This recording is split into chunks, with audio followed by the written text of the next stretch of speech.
And as much as I hate the word moist, it was just kind of perfect for that specific spot. I was just going to say, like 95% of the time that the word moist ends up on the page, it usually ends up getting removed for something else because I feel dirty every time I say it. We're all living in a world gone geek. It's time to geek hard or go home. The podcast is real. Here's your host, Grounded Geek. Hey, everybody. Welcome to The Podcast is Really Live. We are really live here on Facebook, Twitch, and YouTube, broadcasting everywhere. And obviously, if you're listening on the podcast a couple days later, we appreciate you too. Thank you for being here and being a constant listener. We appreciate that. We have a great show tonight. This is our second annual collaboration with Promptly Written Podcast, our good friends over there. And that means it's a story-filled episode. And when we've got lots of cool stories coming up from myself and Yuta, who is in the dark, apparently. And Allea did Utah's camera. What happened to his camera while I had him in the green room there? He is gone. Know. He's gone. Wow. He did not have a story ready, and so he's out. No, there he is. He's back. Was that your internet? That's my story, and I'm sticking to it. I am waving. Hi. All right. So there's Yuta and Allea. Welcome to the show. And Yuta's greetings, programs. My Wampa. It's my little Wampa. Oh, that's right, Allea. You haven't seen Empire Strikes Back yet. She has not, but we're working on that. This is just a Star Wars and spoiler with no context. Oh yeah, there you go. Wampa lost his arm. Does it grow back with the flower arm? It's patting itself on the head. Okay, so tell us where you got the Wampa. For those of you listening at home, that was a Wampa stuffed animal whose arm detaches. It's pretty cool. Who makes that? This is a Build-A-Bear special. Oh, that's the Build-A-Bear one. Yeah, very so if you cool. go to Build-A-Bear has been really... If you go to Build-A-Bear. The IPs that they have gotten a hold of. They got Doctor Who impressed. That made me like... I was thinking about getting a David Tennant bear. Oh, see... Doctor Who. I got a Dalek and a canine from Build-A-Bear. Did you? Yeah. I just saw another really one sweet. too that I was kind of surprised at. But yeah, they have some pretty cool IPs. So I know you guys have been working really hard for a month on your stories. A whole month, not just starting an hour month. Before the show started, but not at all. The whole entire month, right as we speak. Not typing at all. To bring everybody, to bring our audience up to speed, what happens is our good friends at Promptly Written they write short stories every month based on prompts given in by their listeners. And this month, the prompt was World Gone Geek. So we were a part of that. We listened to their stories on their podcast. So you're going to check that out. We'll give you all the details here in a little bit. And tonight we're going to do our stories. Yeah. Some exciting stuff going on in the world right now, though, of pop culture. The Oscars are next Sunday. I can't believe that it's already next Sunday. We have tickets to see Aladdin at Playhouse Square, which will be the first time in probably a few decades that I will miss the Oscars. So we typically will have an Oscar. Yes. My mom will be in town, so we're taking her to see it. And sweet. Yeah, we usually do a pre-show, but I guess we won't this time. So I guess we'll do a post-show. We'll do a post-show. The week after. We'll talk about all the things. We'll find out if anybody gets slapped this year, that kind of fun stuff. Yeah. So, and it's Jimmy Kimmel. I hope he does. No, I'm kidding. Is Will Smith showing? Will Smith isn't even showing up, so nobody's getting slapped. He can't show up, but somebody's got to want to slap Jimmy Kimmel, right? Hasn't he been banned or something? He's been banned for 10 years. Yeah, he can't come to Oscar events. Look, I'm just going to say that I can't wait to say that Everything Everywhere All at Once got the most Oscars. Yeah, I would love to see it. I think the trends are definitely headed that way. If you look at all the other award shows so far, it is going to win a lot of stuff. It's going to win. It's going to win something. It's going to win at least one.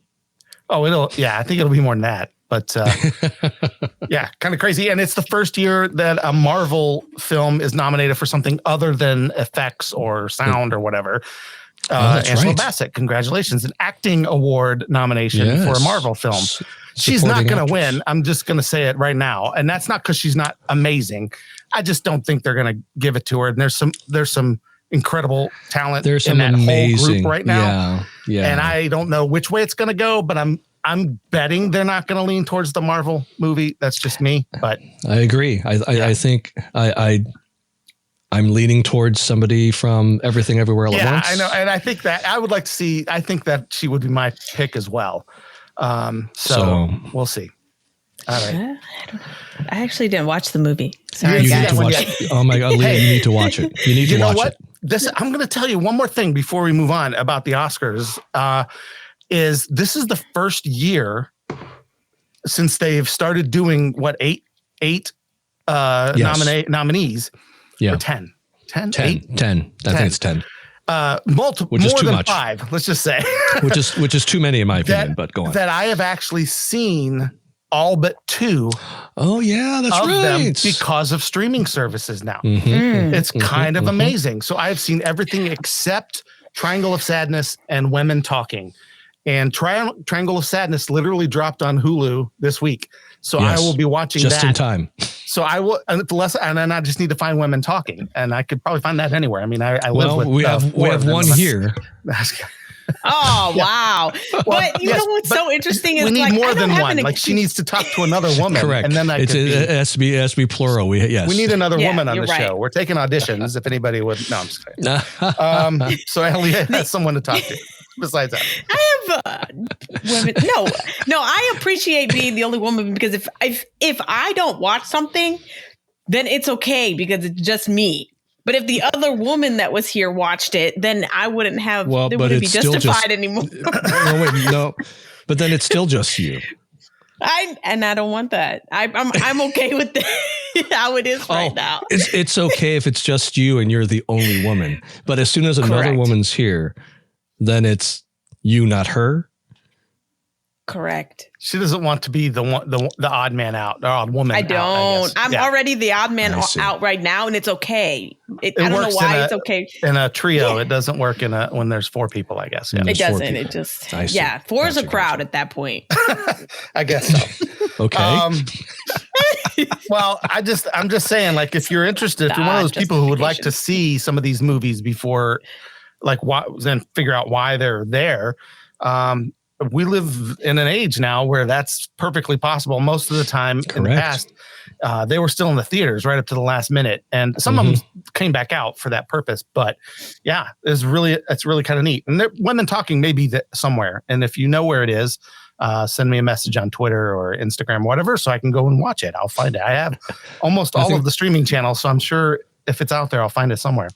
Hey, when I picked up my dinner at Tommy's, I saw some women there. There were some women talking. Were they at Tommy's. talking? You were talking. Yeah. What were they talking about?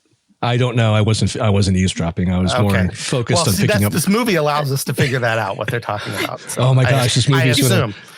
What would be hilarious is if there were absolutely 0 women in the movie and it was just men talking, and people would be like, "This movie has the worst title I've ever heard of."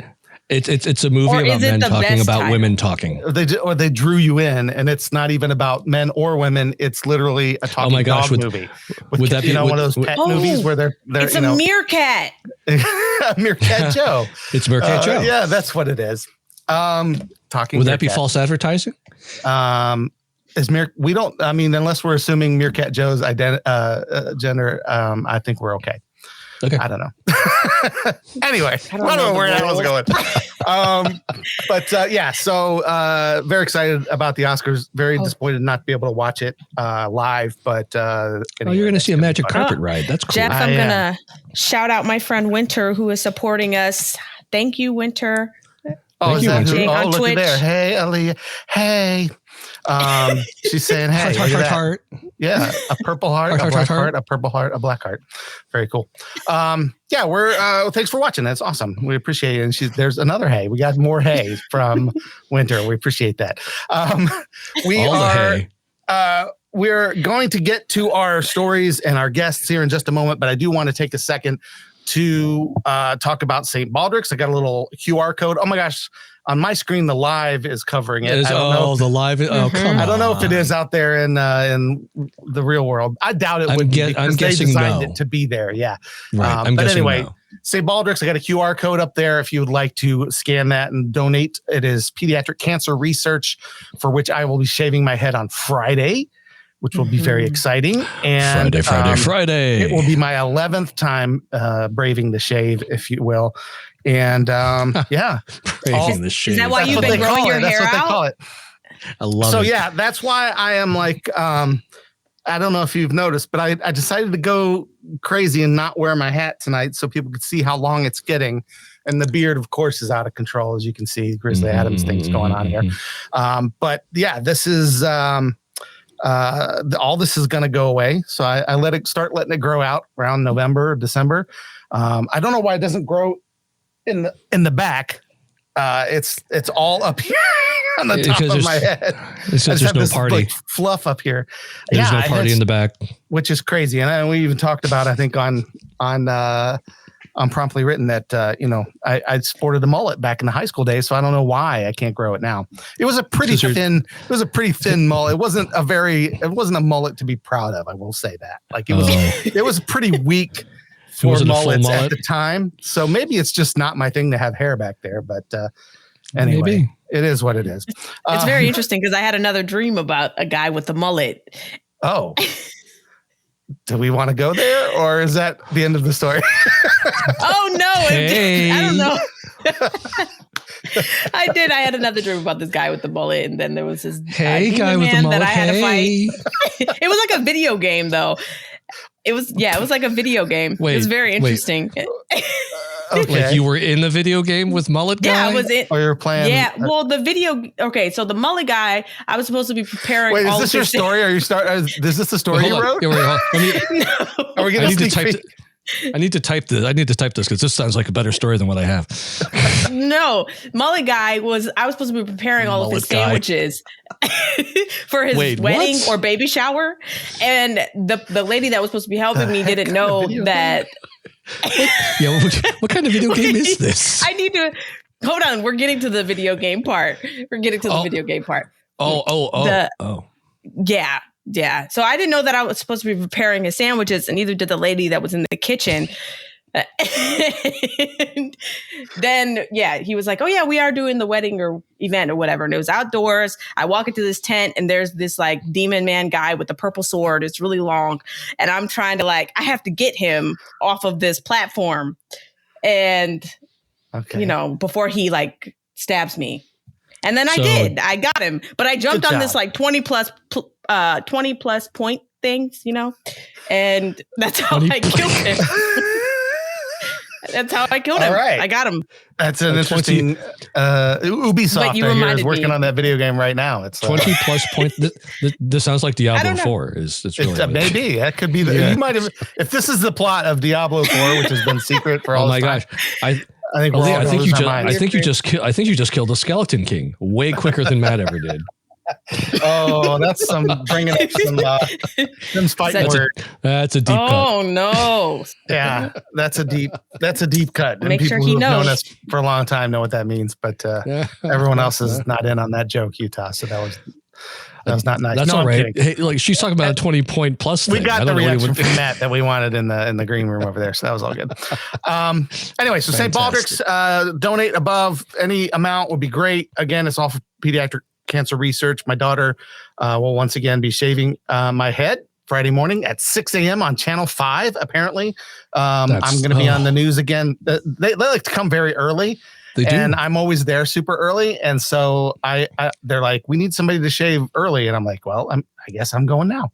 So it all depends if Rachel is going to get up that early and go. So I may, if she's not there, then I may wait. But she may have other plans. Yeah, who knows? No, I think she's planning to come. So we'll see. Anyway, St. Baldrick's. We'd love it for you to give if you can. I'm even wearing the shirt tonight, which is green, which is why I couldn't use the green screen tonight because obviously, then it would just be a floating head. Yeah, or I mean, yeah, basically it was just like I could replace the green with all these different colors and things like that. That's a cool shirt you got. Look at this nice orange shirt I'm wearing now. How cool is that? That's amazing. And then I can even get changing shirt. I can even get World Gone Geek on there if I'm clever. If I stood up, you can see it. Oh my God. Oh, look, there it is. It's too high up. All right. Anyway, that's enough of that. So it is. Definitely is. All right. So we're going to bring on our guests. These guys host a podcast called Promptly Written, where they, again, write stories based on people's prompts every month. Use air quotes. Did I? I do that for everything. Here's my co-host, Yuta, and Allea is over there. No, I don't know. It's just a thing because it's the name, and so I felt like it should be in quotes, but I guess it would be italicized or capitalized. I don't know what the proper. I just find it funny that they write as if they That's don't. That's why I said it under right. No, I didn't. You did. I got to play back the tape. You did actually, and it's very delayed on my end. So all I see is funny. That's funny. No, I totally don't know where that came from. They write. They actually do write them, Jeff. They sure do. And they're very good. So they write based on the prompts that people put in, and then they read them on the show and talk about the writing process, and it's a lot of fun. So we got together with them the other day. We recorded on their podcast, and now they are on ours. Please welcome Matt Shigerik and Matt Shigerik. Matt Shigerik. Matt Shigerik is here to listen to the stories that you wrote. Welcome, Ian.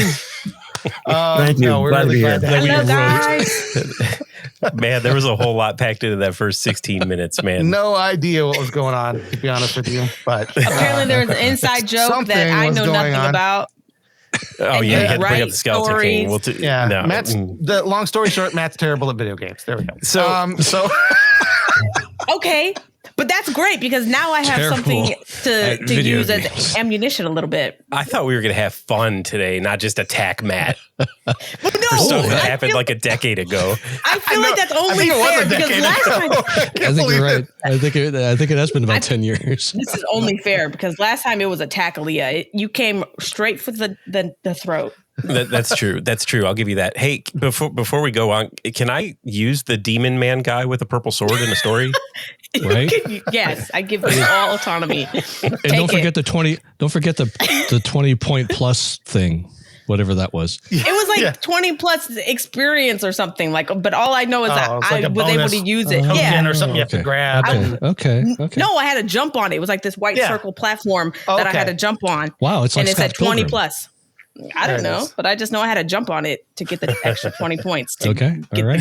The demon guy off Big the purple platform. sword guy and mullet guy. Please. Sounds like you've got your story, Matt. I got to move all these cameras around because it messes up my equilibrium when people are looking in the wrong direction to be a part of this. So I had to move Matt down here to that would be useless for the next hour and a half. I'm sorry. Well, don't be. Let's make use of you as soon as possible. Then tell us a little bit about Promptly Written and you did how you guys got started. You did a real good job of summing it up. So, like every month, Ian and I sit down. Our listeners vote on or submit and vote on prompts, and then we have to write stories on the prompts. So, after we get the prompt, we write a story, and then and then we read them to each other, and it's kind of fun because my favorite part of it is just to see how different our stories are, coming from the same 3 or 4 words. You know what I mean? Yeah. Yeah, that's the cool thing. Yeah, because they're usually, especially between the two of you, and just the different styles that you guys write in, the personalities. It's just they're usually 2 very unique stories from each other too. It's rare that they're like right down the same path at all, which is kind of interesting. What's always fun is every so often you guys switch up expectations. Yeah. Oh, and then all of a sudden, like, oh, Matt, what a wholesome story that was. Ian, where the heck did that come from? I think that was that was kind of the case this year, right? This month, it sure was. It's always my favorite when Ian starts off with, I don't know where this came from. Because then you know you're in for like a ride. Yeah, buckle up. I'm always terrified of when Allea dream. that story, you know. It's like what's My come out dreams really are a lot better strong. than my story. So You should call on those. Yeah, your dreams are very like vivid, it seems. I can't tell you the last time I remember a dream that I had. Same. Allea, I I swear, always I dream all the remember time. I remember mullet him. guy better be in your story. oh, he's not in my story. In fact, I we use do dreams need a for stories photo a of lot. Mullet Jeff. We need a what? A photo of Mullet Jeff.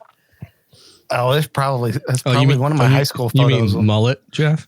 No, I mean the real. It was. This isn't I like mean, it how was we only write about stories. collar It's- length. It was pretty. You know what I mean? Like I said, it was pretty wispy. It was wispy. collar That's length. kind of thing. Well, I mean, Yeah, no, I liked that word. You were a youngster though, so it was like an adolescent mullet. It was in high school, middle It school, wasn't high fully school-ish. formed. Yeah. Not an adolescent.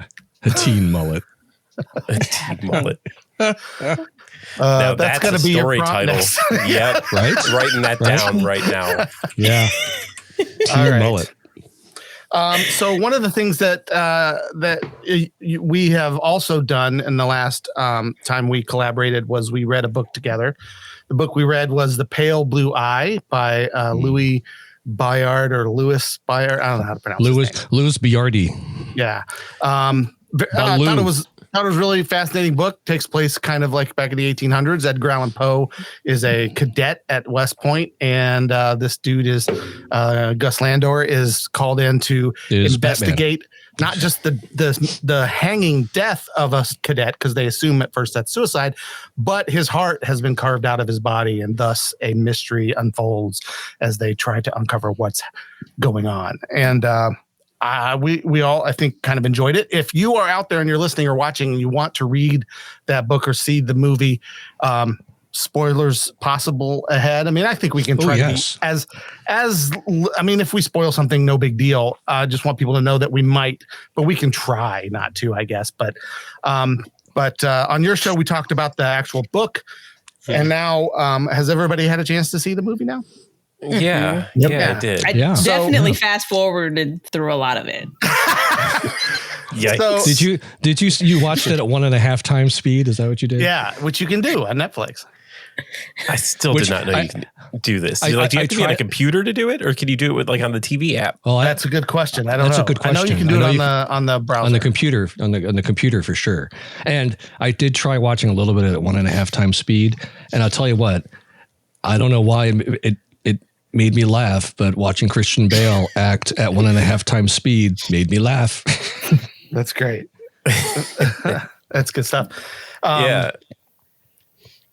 I thought it would be fun to watch it with the audio description on. Then it would be like we're just listening to the audiobook again. And just kind of That's like, pretty funny. yeah, not even pay attention to what's happening on the screen. I normally watch or have the subtitles. Well, right? typically typically people will say that the book is better than the movie a lot. That's kind of like the cliche is the book is better. I don't believe that's always the case, because I have seen some times where they decided to go into another format, whether it's TV or movie, and they went in kind of loosely based and went in a different direction. It was amazing. Dexter being a perfect example of that. The books are good on their own. It's a good one. Yeah. But the show was had so much more depth and stuff going on it than the books did. But what do you guys think about this? So the book was better. The movie was better. I think I already know what some of you guys think, because we've shared a little bit. The book was better. The book was better for sure. I think I would say, had I seen the movie first, I would not have been interested in reading the book at all. I agree with that. Yeah, That's a fair statement. I think, yeah. I mean, so I actually had high hopes when the movie started. Like, I thought it started out really well and it had a really good tone. And I was really surprised to see some of the imagery that they showed, because I wasn't expecting them to go there. Like, I wasn't expecting an overhead shot of a corpse. Mm-hmm.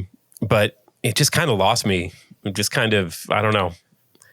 Yeah, it had fidelity to the book very, very much, and like for having done so, it was. I get what you're saying.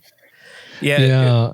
There were definitely lines and scenes and beats that were ripped right off the pages of the book. But as a whole, I like the movie was disjointed. Like there were times where, like Landor's in the tavern, and then all of a sudden he's at dinner with the family. I'm like, right. Well, why? They simplified his character a little bit, which I think was a smart move for the sake of the film. You know, yeah, that makes sense. Like we didn't get a lot of his backstory, but I think overall casting was a big problem. Yes. In this movie. Yes. I saw when I was reading the book, Colonel Thayer and Captain Hitchcock. I felt like they were like very like assuming, like they were just like they were younger, and I felt like they were like almost larger than life. They were like people you didn't want to mess with. And for Thayer, I couldn't stop picturing Peter Pettigrew the whole time. Like I was like, this guy's just a rat. Yeah. You know what I mean? Like, and he wasn't. I don't know. He wasn't threatening at all. He looked like I mean, like no offense to that guy, but it was like almost like a human cartoon character. Yeah, I kept on thinking of the Bishop from Monty Python. The Spanish Inquisition, not that one. I meant the Bishop from Princess Bride.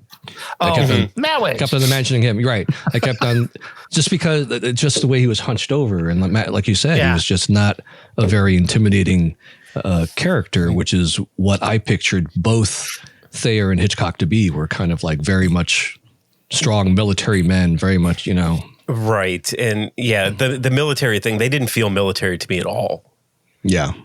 They felt bureaucratic to me. And it was periodic. It was like a period piece. So, I mean, maybe that was what the military was like in 1830, but I would assume that they would have, I don't know, like when you read the book, these cadets should be afraid of doing anything that's against the rules. And like, I wouldn't be afraid to do anything with these guys in charge. Like, right. Yeah, I can see that. I think I saw some of you guys were saying it was kind of meh and things like that, and that all came before I had a chance to see it. So I went into it with that like mindset, thinking, okay, well, some folks aren't enthused about this, and the more I watched it, I wondered, and this is the conundrum with every book that's ever been made into a movie or vice versa, is I wonder if we would have seen the movie completely differently if we hadn't read the book. Like some of the things, a fair point. Some of the things that we loved about the book that weren't in there, that's why it was meh. You know what I mean? Or because let's face it, it's written by a guy who can write, right? And then about a guy who can write, Edgar Allan Poe. And there's some really great like Poe sequences we talked about that are those callbacks and stuff. Really written in this cool style. It was sort of the way I felt like you would never be able to make a proper movie or television show about the series of Unfortunate Events books. Because what was so great about, I don't know if any of you read those, but what's great about them is the language, the way it's written, like the wordplay and things like that. And if you don't have, in the movie, it's just like things happen. You know what I mean? Like, unless you're just narrating straight from the book, it's like some of these funny ways that he would say things in the book that made it so fun, they're gone. It's like watching Dr. Seuss play out like a Law and Order show or something. You know what I mean? Like all the language is gone and it's a total different, I would watch that too. Would you eat that with a car? Would you eat that in a bar? Yeah. Would you eat that on a train? You see Ice-T interrogating the, Sam I Am to find out. Exactly. See, I could have supported Ice-T in this film. Yeah. Like, right? Yeah, he would have been great. For sure. Yeah, totally. But when I look at the movie, I think the same kind of thing. It's like this movie doesn't feature some of the stuff that I really kind of dug about the book, which was that language that was used. You know what I mean? And that sucked me in. So it's automatically going to not have that because it's a film, unless it's a total, narration bill. And I don't want that either, So I don't know. I'm not saying it would be, we would love it. I'm just saying, like, I think that may have also tainted our view a little bit. Absolutely. No, I think you're right. Even taking that into account, though, at least for me, I felt like it was jumping between scenes with really no kind of connective tissue between. There were times where I'm like, now we skipped over here and we don't have any explanation or why. Like the one that sticks out in my mind is all of a sudden we're at dinner with the family and I'm like, we were just like in the woods talking with Landor, and now we're having dinner with the family with Landor and Poe. Yeah, and with there was no exposition, explanation, or no, anything there wasn't about- even like a passing moment where they were like, "Hey, come over for dinner tonight." No, there was nothing. It was just like, Yeah, boom. because like the last conversation that they had was Landor saying, "I have a dinner I need to get to," and then that was it. And you And know then- that and all it- that stuff is on the cutting room floor because I mean it's a 2 hour and 10-minute It's movie. already I a think 2-hour movie. Yeah. probably could have easily been like 2.5, and It could have been They were 3. trying to Yeah, I avoid think it a could lot be of that 3. stuff. Yeah, No, I think you're right. That you hit it on the head. I'm positive that there is stuff on the cutting room floor that would have made this movie make more sense. Yeah, I think pacing was a big issue. I think it started out kind of on the right track, but then like how you were talking about Poe and just like how he spoke, like that deserves to be slowed down. Like you should hear that. Yeah. You need time to process that. And every time he was talking, it was like, I think his casting was good. But he was just like running through everything. You didn't even know. Like He half looked the time, the I don't know part, if you're but I didn't like comprehending it. him in the role. I don't think his delivery was wrong, and I didn't it was like. a little odd. I got used to it, but I didn't like Bale in the role either. Like I like him as an actor normally, but I did not see him as Landor at all. yeah. I disagree about Henry Melling. I liked him as Edgar Allan Poe. I liked his performance. The thing that threw me off though about it was it was just something I never thought about. Historically, it's accurate, but I just never thought about it. I always assume every Him having an poet, accent. every poet ever has a snooty British accent, right? You just assume because they're hoity-toity but this guy's from the South, so he's not going to sound like that. And he's not Harvard educated or Right. something, you know what I mean? And so when he started talking with a little bit of a drawl, at first I was like, who's this guy? What's happening? So that threw me off at first, but as the movie progressed, like I really started to enjoy him in the role. Again, I felt like, I kind of agree about as far as like how it did feel rushed, like a lot of his dialogue. yeah, they just need to slow him down. But I loved how he portrayed the character. I thought it was kind of fun. And there's a little bit of humor here and there, it kind of had at his expense, which is good. But it's neat to see because he's Dudley from Harry Potter. And it was neat to see him in a completely different, Very different role. Yeah. role. So that was kind of cool too, I think. But yeah, it was overall, I can't say I didn't enjoy it, but it was just, it's not something that I would rush out to see again for sure. I think. Go ahead. I think Ian pretty much summarized it well, and the fact that not having read the book, if I saw this movie, I don't think I would have been compelled to read the book, which is sad because the book is good. Yeah. the book is good. The book it's was really great. good. My Yeah. question is like, if you watched the movie without reading the book, would you even like Well, would it make less comprehend sense? it? Yeah. That's the other question too. It felt, it felt disjointed enough I don't that think. Yeah, You I knew don't think why it was they were at cohesive dinner. enough. You read the book. Yeah. Yeah. The build Yeah, I up to the definitely don't think that reveal it about the wasn't. family wasn't there. It just No, was. no, it it just didn't happen happened at at all. the end. It's just like, by that the was going way, on. yeah. Yeah, I definitely feel like No, go ahead, Allea. Go ahead, woman talking. Go ahead. that's what I'm saying. I was gonna say I do feel like the only reason I was able to skip ahead, like fast forward through a very large chunk of the movie, was because I read the book. And I would want to do the same thing even if I didn't read the book, because I don't think Like it wasn't moving. Very, I don't think it was very good. And ironically, you probably fast forwarded through stuff that wasn't in the book anyway, or wasn't in the movie anyway, because the book was so much fuller in content, right? Yeah, I just don't think that it was very cohesive at all. Like, without the book as a foundation, it wouldn't. I did find one change very interesting, where they changed Professor Pawpaw into a French guy instead of a native American, which I assume they did because they didn't want to piss off, any Native Americans Probably. with a kind of its time representation of a Native American. Right. But yeah, the fact that he was Professor Pepe and not Pawpaw was, I found kind of humorous. Yeah. I mean, that character, he was sort of his own, in his own little universe anyway. You know what I mean? Right. That was, So What that about was a his change fingers? that would Y'all work. pay attention to that? His fingers? Like his fingernails, they were so dirty. I just couldn't get over that fact. Well, everybody's fingernails were dirty in the 1800s, Allea. Yeah. I mean, that's kind of par for the course, I think, for that time. They were just so black. I feel like that was the only thing that I could focus on when he was talking. It was just how black his fingers were. You don't remember the chapter of Gus Landor talking about how dirty everyone's nails were? I think the other thing that was interesting is, and again, without spoiling anything, obviously there's a twist at the very end that obviously, if you've read the book, you know is coming.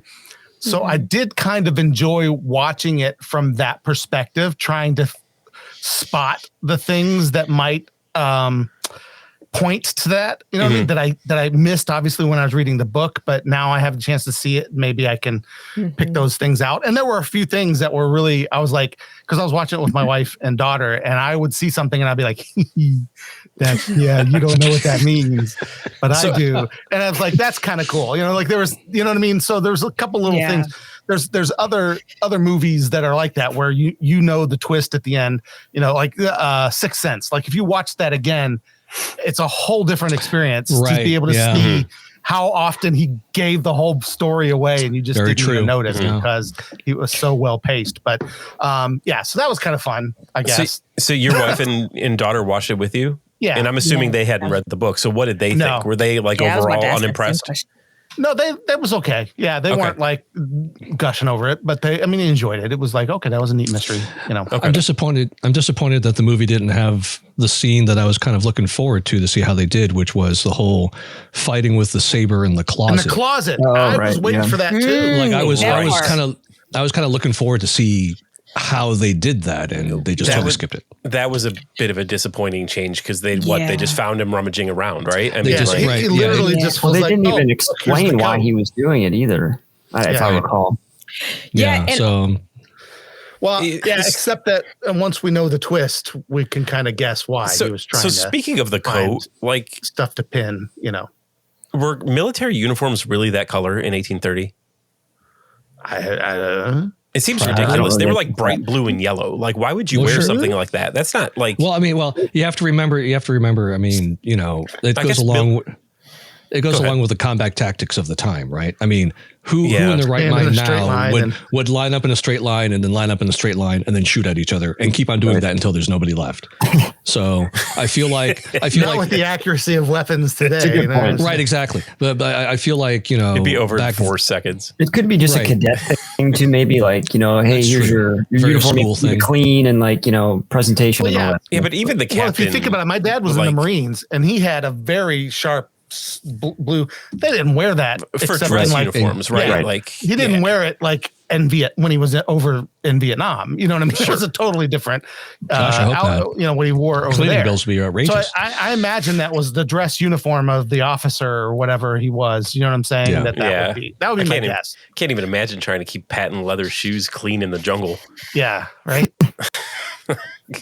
I also wasn't expecting it. I don't know why, but I wasn't expecting it to be snowing, and I might have missed that in the book.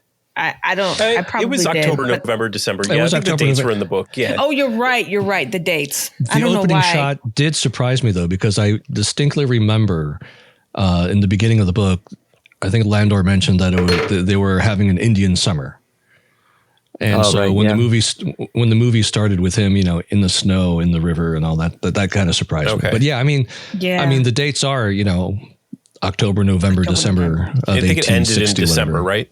Yeah, something like that. Yeah. So, well, the movie paces a lot quicker too. Like it all happens in a shorter amount of time, so they needed it to already be winter, I guess.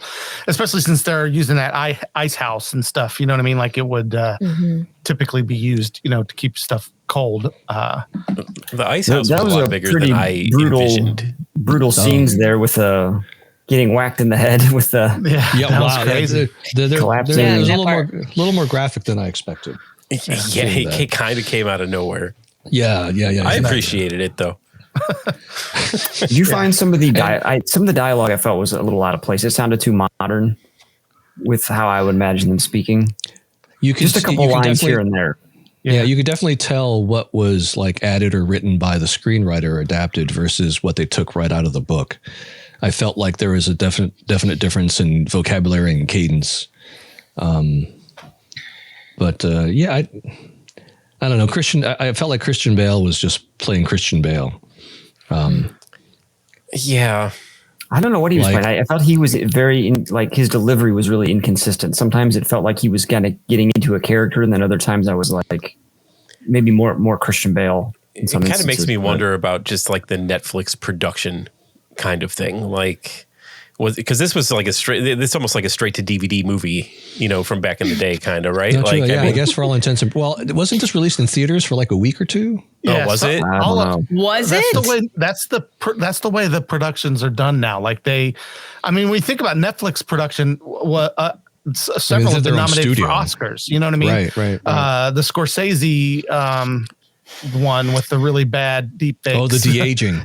See, if you would have given this to Scorsese, we would have had a film on our hands. That could be interesting. But maybe. What was the one that he made with? He made it with the same guy who always makes it with De Niro and Pesci, right? Yeah, the de-aging I never one. watched Which it because movie it was did he like, make with De Niro and Pesci? It was like 14 hours long, right? All of them. Yeah, it was actually really good. The CGI on the deepfake de-aging was pretty bad, but it was a pretty good story. The Irishman, that was it.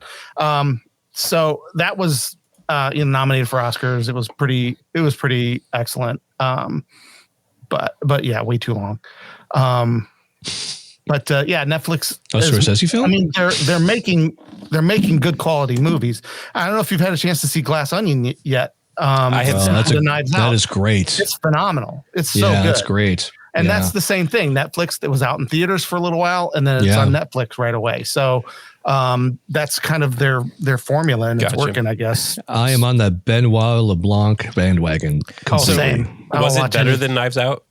I wouldn't say it was better. I only saw parts of it, and the parts I saw, I would say Knives Out was better. I wouldn't say it was better than Knives Out, but it was very close. It was very close to being that good. Because and Knives Out has the advantage of being the first one, right? Like everybody went in not expecting it, but now we're expecting something. So it might be a better overall written and acted mystery, but Glass Onion is more rewatchable for me. Like I would watch Glass Onion again in a heartbeat if you wanted to watch it. Okay. Even though I know how it's going to end, you know what I mean? Like I'm ready to watch. It was more entertaining. Like the characters were It had a lighter tone. It had a lighter tone to it for sure. Yeah, it was a little bit more entertaining. But anyway, so that's not the book that we read though. So one more little pitch from that though. Rian Johnson, who directed both of those, also put out a show on Peacock called Poker Face with the incredible Natasha Lyonne. And that is the best new show of 2023. I need to watch it. Phenomenal. Some of the episodes are better than others, but it's entertaining. Yes, but I am so loving. I love her character. It's Columbo. If Natasha Lyonne was Columbo, basically, it's a mix, which is fantastic. So great, yeah, and that she could on our list. Mysteriously, psychically, detect BS. Columbo could kind of do that too. You know what I mean? And that's why. And they're both obnoxious and annoying to the people that they're investigating, which is just the best. Anyway, and I love Natasha Lyonne. She's so fun. She's great. Anyway. That's a total separate thing. So overall, I think we're saying obviously the book is better if you're into that.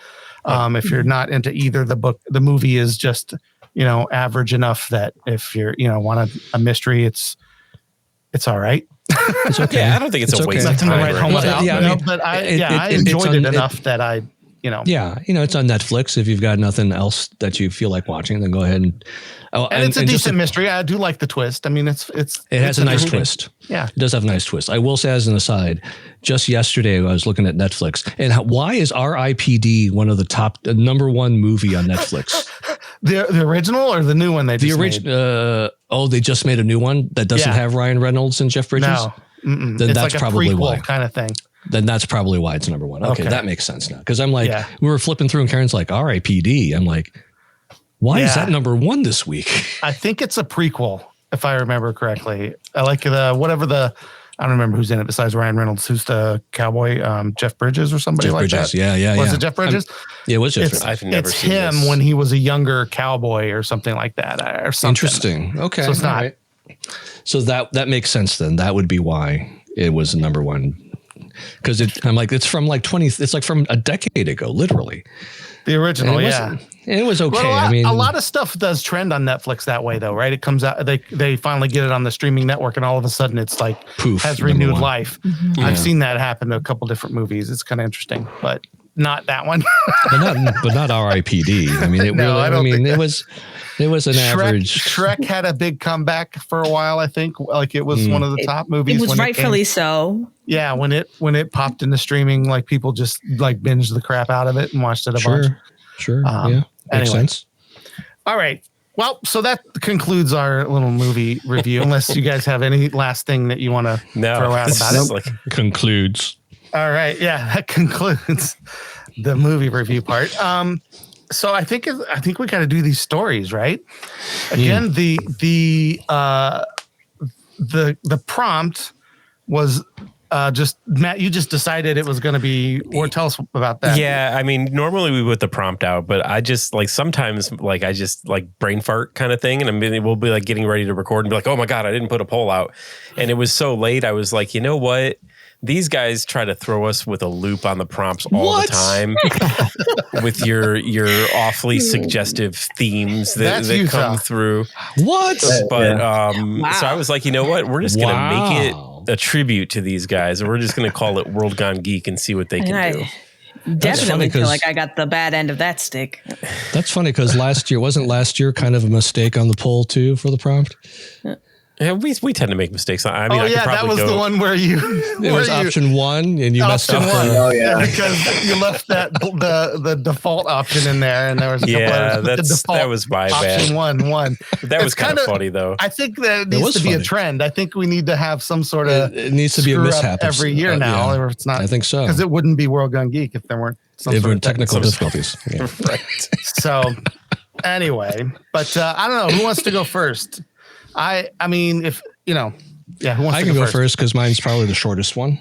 All right, and then that way I can get it out of the way and all right. I don't know who's next after that. I was going to say somebody could.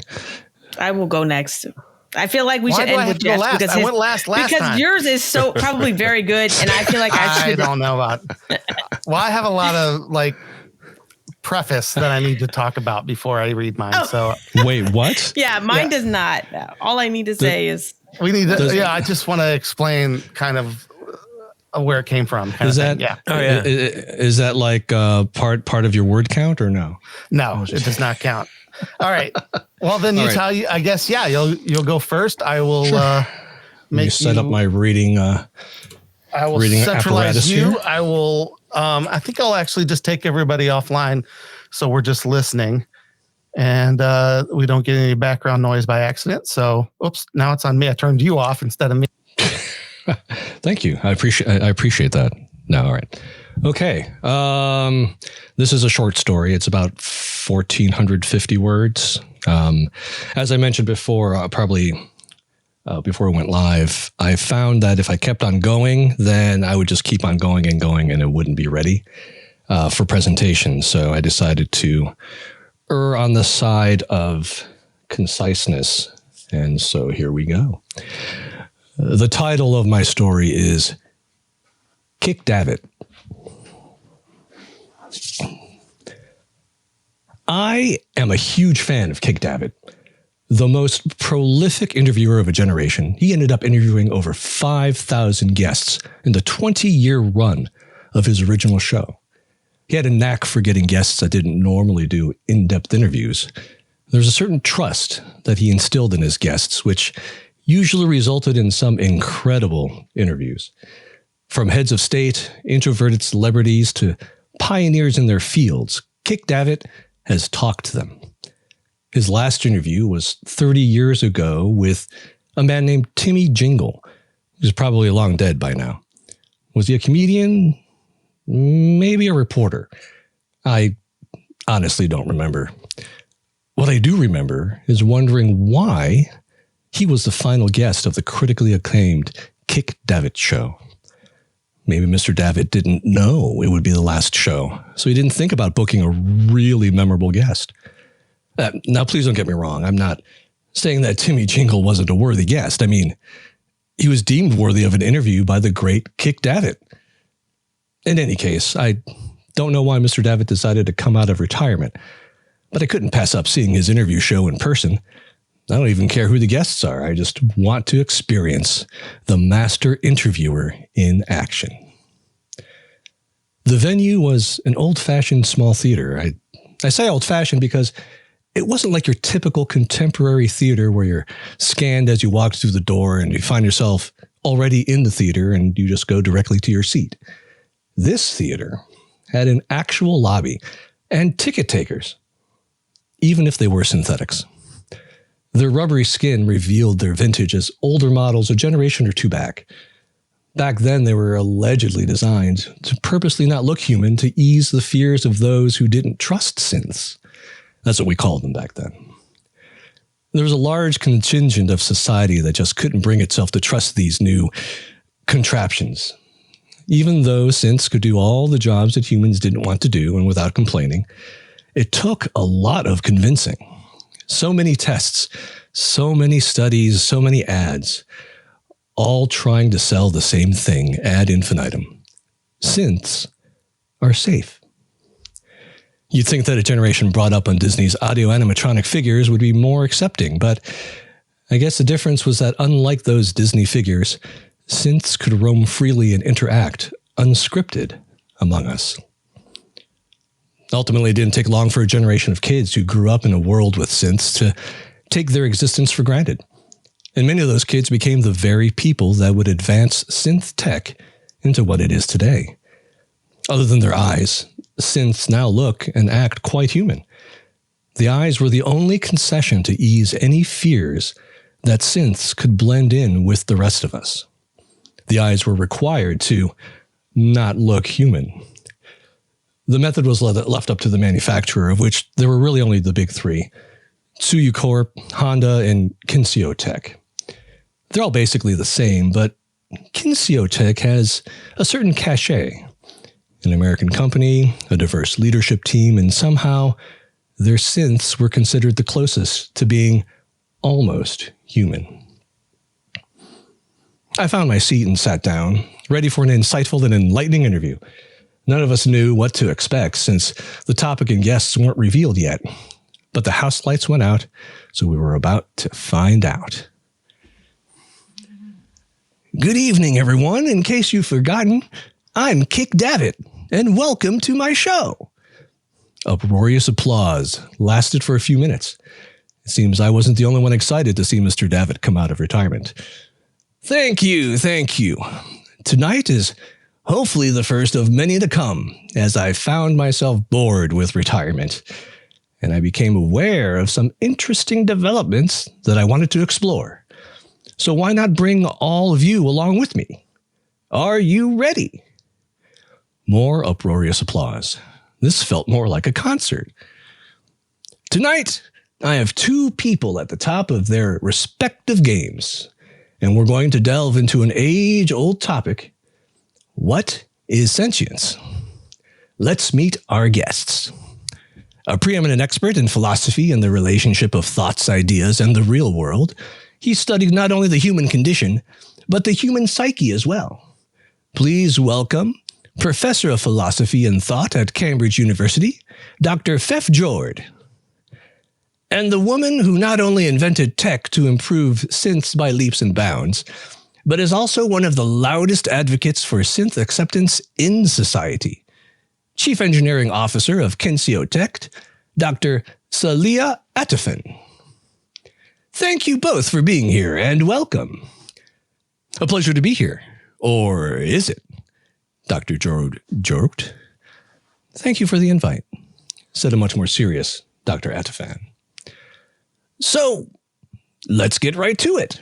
What is sentience? How do we judge what beings have it, and what do we do with them? Dr. Jord jumped at the chance to speak. Well, the widely accepted definition of sentience is having the capacity to experience feelings, emotions, some would even say sensations. But how does one prove any of that? How does one create a test that truly shows those capacities? And is this hypothetical test universal? Would it work on both natural and synthetic beings? And what do we do if or when a subject passes the test? How does that change our behavior and thoughts towards the subject? What legal ramifications would there be? What moral ramifications would there be? Is just being sentient enough? Do we take a step further and consider not just sentience, but consciousness? Where are the goalposts, and would we continually move them? Should we frame these questions to focus strictly on synths in particular? What would happen if synths became conscious? Would that be a result of them learning to be conscious? Or would they be programmed with it from the get-go? Can you imagine if either were the case? The world as we know it would go poof. Dr. Jord did a hand dance while saying that, reminding me of Doug Henning doing close-up magic on one of those television specials that we were all watching and were all the rage back then. It's magic, he'd always say. Or at least, that's how I remembered it. Our world's gone. Geek. Dr. Adafin just looked at him and uttered that one single word. I chuckled at the declaration, and laughter started to ripple through the audience. But as I slowly stopped, the laughter around me became louder and more spirited until it started to sound more like cackling. People's mouths started eerily moving out of sync with the sound. What in the hell is happening? I thought to myself, looking around nervously. Before I finished that thought, I started hearing a ripping sound, but with a moist squelch to it. It was then I noticed that everyone in the audience was turning their head to face me, like old ventriculus dummies, and the sound of tearing flesh was from those that had to turn their head an unnatural amount that may be normal for owls, but not for human beings. As the cackling continued, I could see the flesh on some of these people slowly sliding off their skulls, revealing something that was definitely not human bone underneath. They were synthetic. But how? And why? I was frozen in a panic, knowing I had to get out of there, but made immobile by the sheer shock of what I was witnessing. A quick glance to the stage made me even more confused, as each person was in their own different states. Dr. Jord looked like a deer in headlights, not moving an inch, even as cackling audience members waved their way to the stage. Dr. Adafan was calmly sitting in her chair, taking it all in with a wry smile on her face. And Mr. Davitt, well, it seems he was in denial, as he carried on as if nothing out of the ordinary was happening. Doesn't he hear the cackling? Doesn't he see the heads turning? Over the cacophony, I could hear Mr. Davitt say, "Please tune in next week when my guests will be Sat McGarrick and Liam Ewis, who will discuss the importance of the pen and watch in human history." Hearing that somehow finally broke me free from my frozen state of frightened disbelief, and I started to quickly stagger to the exit. The sound of footsteps behind me. And scene.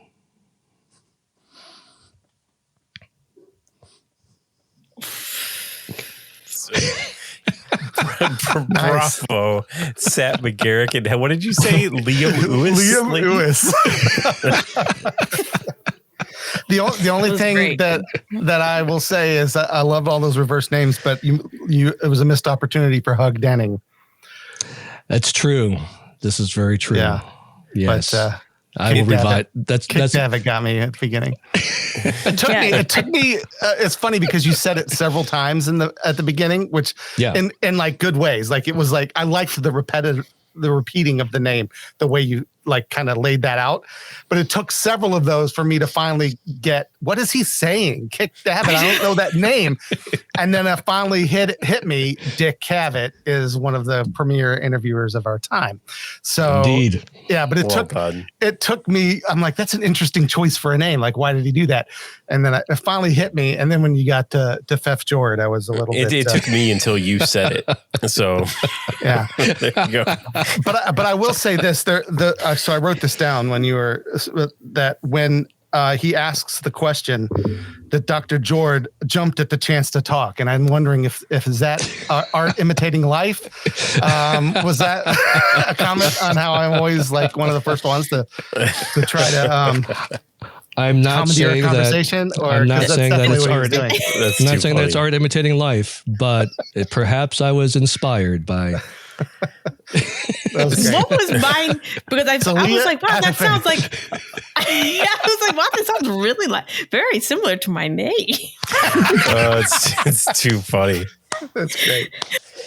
Allea Atafan. What always gets me with Yuta, especially, is like the performance, like the level of the It's fun. performance, It's like profound. a true thespian. Like, and I can't help it. No, it was fantastic, and I always love, like, I always look forward to see how people are going to use the prompt. And when you said "world gone," and then all of a sudden there's like a little geek. At first, I thought your story was done. Like I literally hesitated. Like, was he like teasing us by ending it without finishing? It's kind of like Avengers, and then the credits roll. And then they cut. Right. Assemble. I thought that's what you were doing, and then when you said geek, I lost it. I was like, Yeah, no, it's too that's funny. awesome. I love it. It's so good. So That's an there interesting. we go. You're carrying on the torch, though, of some of the common themes in the stories that I've been doing on our side the past couple For of months. sure. And I was happy to see that. Yeah. And I think The I little found subversive.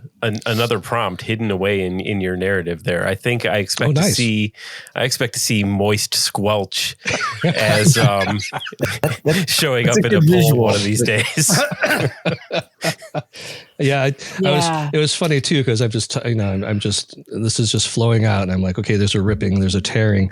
There's got to be a more descriptive way of saying this to kind of It's moist. and as much as I hate the word moist, it was just kind of perfect for that specific spot. I was just going to say, like, 95% of the time that the word moist ends up on the page, it usually ends up getting removed for something else because I feel dirty every time I say it. It's not the most pleasant of choices for a word. It's not. No, but it somehow fit right there, and so I kept it. Yeah, for sure. There's a part in my story where a moist squelch would have fit perfectly. Now that Nice. I'm wondering if I can work that in. There we go. And that's a new hashtag moist squelch. It's probably a pretty good band name too. Yes.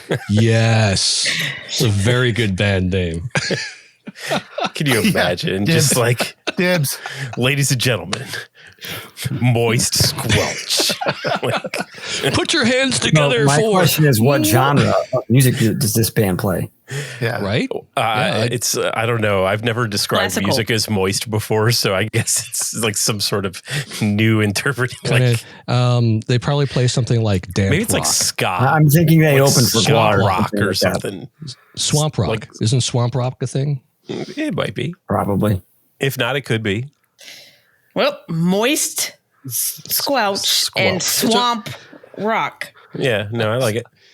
I also originally thought that moist squelch might have been redundant, but then I thought about it more, and I'm like, no, you know what? It works. It kind of fits too well. I didn't want to mess with it. So. No, I applaud you for. Well, if you had just said it was a squelch, I'd have been like, yeah, but was it dry? Or Right? Yeah. Was it a dry Because- squelch? That's really, I mean, you're left me hanging with what kind of squelch it was. I need more description. Yeah, that is. Yeah, often when I hear the It's word so good. squelch, I'm just waiting for somebody like, well, was it moist? Exactly. It's There's so all, many. It's like peanut butter and chocolate, right? I mean, was it a warm squelch? Like, we don't know if you don't Right. tell us.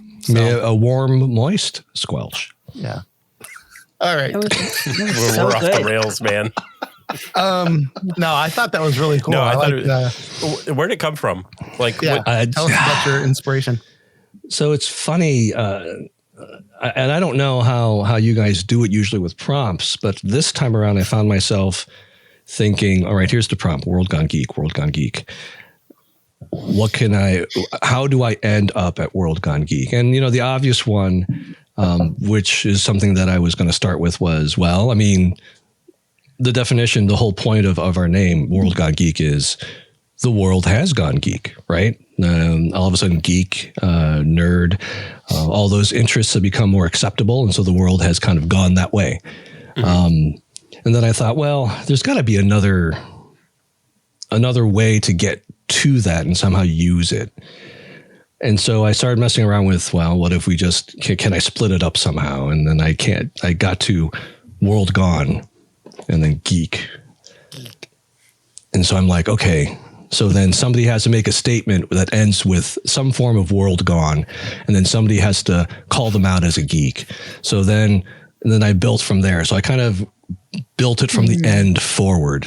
Gotcha. And then it originally was just going to be an interview show with Dick Cavett. I'm like, I'm just going to switch letters around because I'm lazy and I only have, 2 days to do this. So to be fair, you had a month. No, I'm not. It's all on me. I'm a procrastinist by nature. I'm one of the most optimistic people in the world because there's always later, always tomorrow. That's me too. And so, originally it was just going to be like kind of an interview show, and it was going to end with kind of basically what happened, which was, poof, somehow one guest was going to say, poof, the world's gone. And then the other person was just going to call him a geek.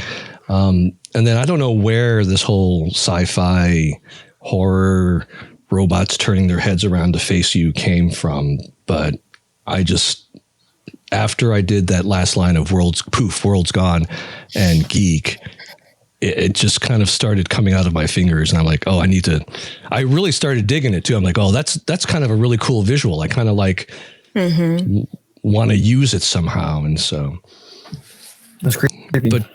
But you can also see how I wanted to continue that story. I want to continue on in this world. I wanted to flesh out a little bit more.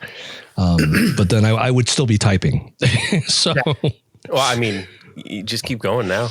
You got to start it, right? I mean, that's what fair. These prompts are all about, right? Like it's what I will definitely say, and I'll credit you guys, Matt and Ian, for reigniting my passion for telling stories. I've always wanted to be a writer when I was younger in high school.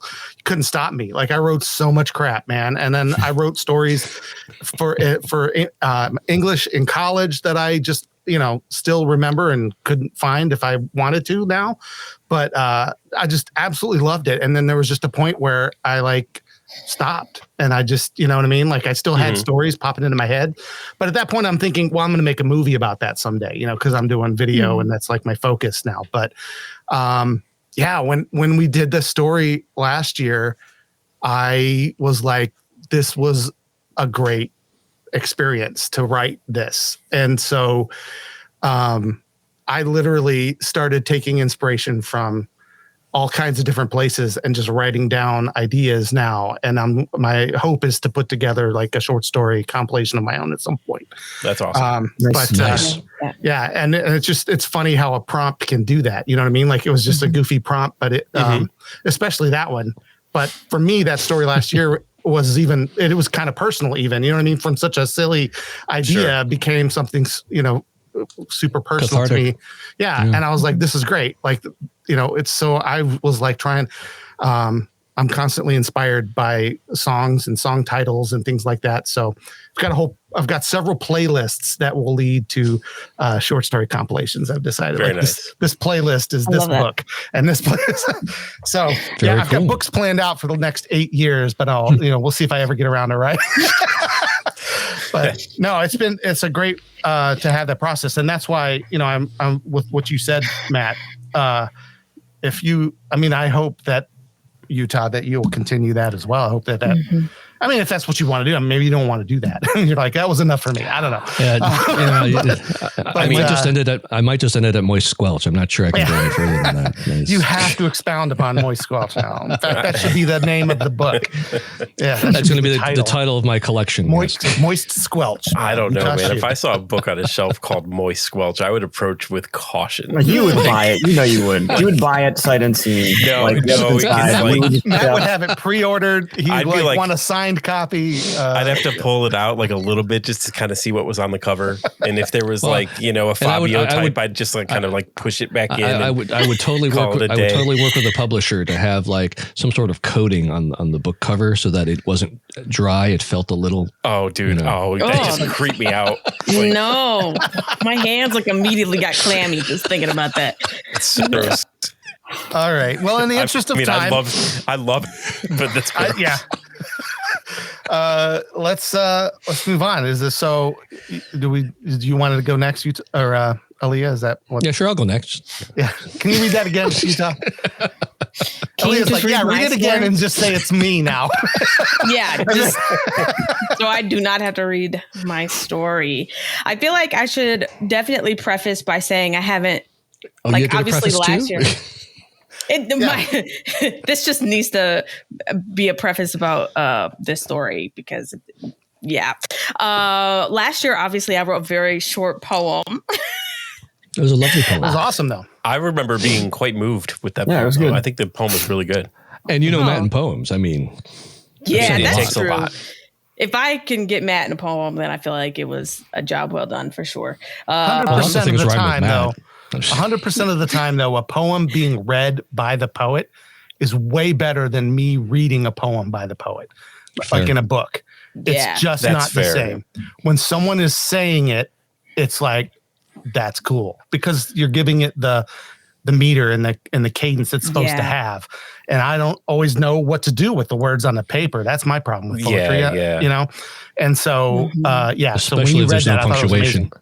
Yeah, exactly. That's very true because I don't know. But I will say that I have not actually written a story in well over 10 years. So this is definitely the first one. So show me loads of grace. Hey, these are, all of these are likely to be first drafts. I can't imagine we wouldn't.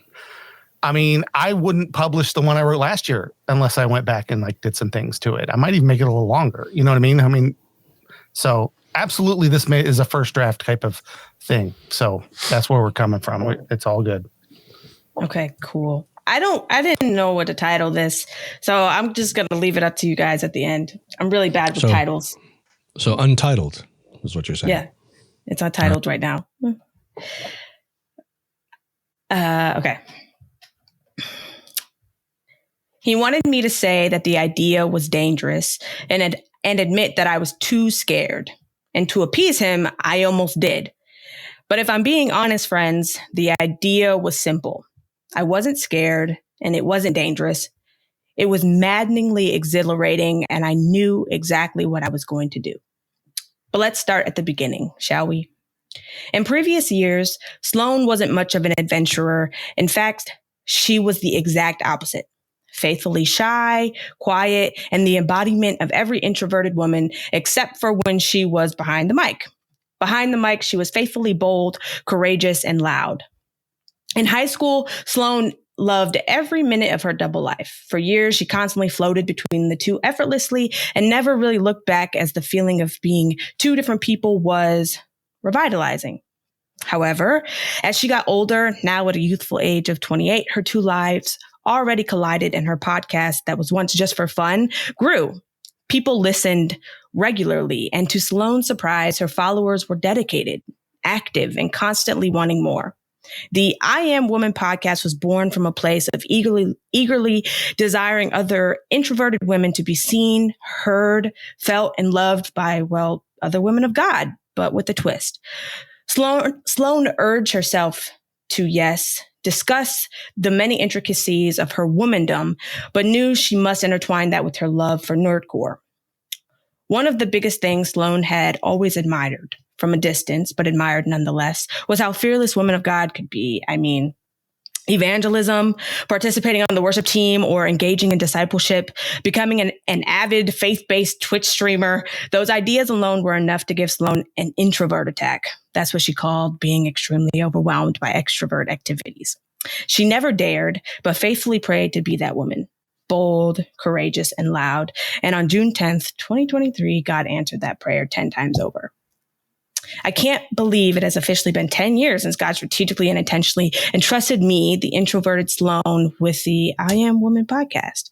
Sloan exclaimed into the mic, "We have come so far, women. And as many of you already know, World Gone Geek Fest is this weekend. Hopefully, I will see many of you there since I'll be broadcasting live. And with that, we close out this week's episode. I'll see you all Saturday. Bye, women." Even as the words rolled off her tongue, she was still in complete shock. Sitting at the desk her mother, now passed, bought her, she thought, World Gone Geek Fest is the biggest faith-based gaming / nerdcore festival in the country created by women. And not only am I going to be broadcasting live, I'm a featured panelist and nominee for the podcast of the year. As Sloan drifted off into a deeper thought about the upcoming weekend festivities, the door crept open. Jolting her from her train of thought, Zelda, Sloan's 3-year-old cat, plopped herself onto her lap, making herself increasingly more comfortable. Sloan stroked her calico feline's friend's fur, accurately prompting the loud purring reaction. Sloan thought to herself again, what am I going to do if he's there? That was the one thought that repeatedly escaped her mind, and for good reason. See, although World Gone Geek Fest was created by women, it was facilitated by men, and one specific man occasionally made her way back into her mind. However daunting it was, he did indeed occasionally make his way back. Maverick had swagger. He moved and grooved with the type of charisma only specific men have, and he knew it, just as he knew how to get her, one would say, hooked every single time. And boy, did he get her hooked every single time. Not to mention, he was rated one of the top Twitch streamers and the largest donor to World Gone Geek Fest. And today just happened to be his birthday, and she already knew where he was. Now, the big question was, should she go? She danced, yet carefully perused the idea of surprising him at their spot. Well, technically her spot, but she graciously allowed him to take claim as well. Zelda, should I go see him? She asked. Zelda, completely uninterested in anything other than the soft strokes to her fur, looked up at her, blinked softly, and placed her head back down on Sloane's left leg. She knew she could choose to take that as the rightful no it was, or she could listen to the very soft yes that was swirling around inside of her. And to no surprise, she listened to the yes. Sloan picked Zelda up and placed her head on her shoulder. She slowly pushed herself from her desk, slid the chair underneath, and walked to her closet door to find something a little more outdoorsy. She placed Zelda on her roughly made bed and got dressed. She put on some black leggings, a gray oversized hoodie, his gray oversized hoodie, and a black beanie, also his, as the letter M was embroidered on it. She said aloud, no wonder I can move on, God. I still have all of his stuff. She quickly took off his hoodie and beanie, threw on a black tank, rain jacket, and went downstairs. She put her shoes on and grabbed her essentials, phone, keys, wallet, and ran out the door. Their spot was only a 15-minute drive from her apartment, and as she pulled into a parking lot full of cars, only one stood out, his. The black Jeep Wrangler that was once his dad's. She always knew it was his because of the gold cross hanging from his mirror and a bumper sticker that read Ephesians 2:8, a Bible verse that got her through plenty. Sloan got out of her vehicle and ventured toward a trail that many hadn't tread as the brush was still pretty high, but noticeably traveled. As she walked, slowly coming up to the spot they had met time and time again, she couldn't help but to finally think, how was this actually supposed to go? We hadn't spoken almost a year, and immediately anxiety started to overwhelm her. So she did what she should have done in the first place. She prayed. She lifted her head, opened her eyes, and there he was standing right in front of her. Their eyes staring directly at each other. He said, I wasn't sure if you'd show Marie, Slo's middle name. He always called her that. She hated it, of course. Sloan smirked, casually rolling her eyes at the middle name comment, and walked closer to him. Happy birthday, Mr. Turk. He chuckled a bit and said, man, you know I hate that. Come on, let's go to our spot before someone takes it. So they hiked up the steep hill and then back down, which eventually led them to God's Cove. At least that's what they called it. Sloane found God's Cove when she first moved into her apartment. An avid hiker and outdoorsy woman, she constantly craved adventure since moving to Fort Lauderdale, Florida. The cove was surrounded by trees, and in the pit, a spring that many, including Maverick, would cliff jump into. Sloane didn't partake then because she was terrified of heights. It was roughly noon, and the sun was scorching. Thanking herself for taking off his hoodie. How hot is it outside? Sloane asked. 86 degrees. It's supposed to get up to 95, he replied. They made their way to a shaded tree just overlooking the spring. He already packed everything, she snarkled. Prepared as usual, huh? He didn't respond, just looked and paused as if he was thinking about what to say, but decided otherwise as he continued unpacking his bag.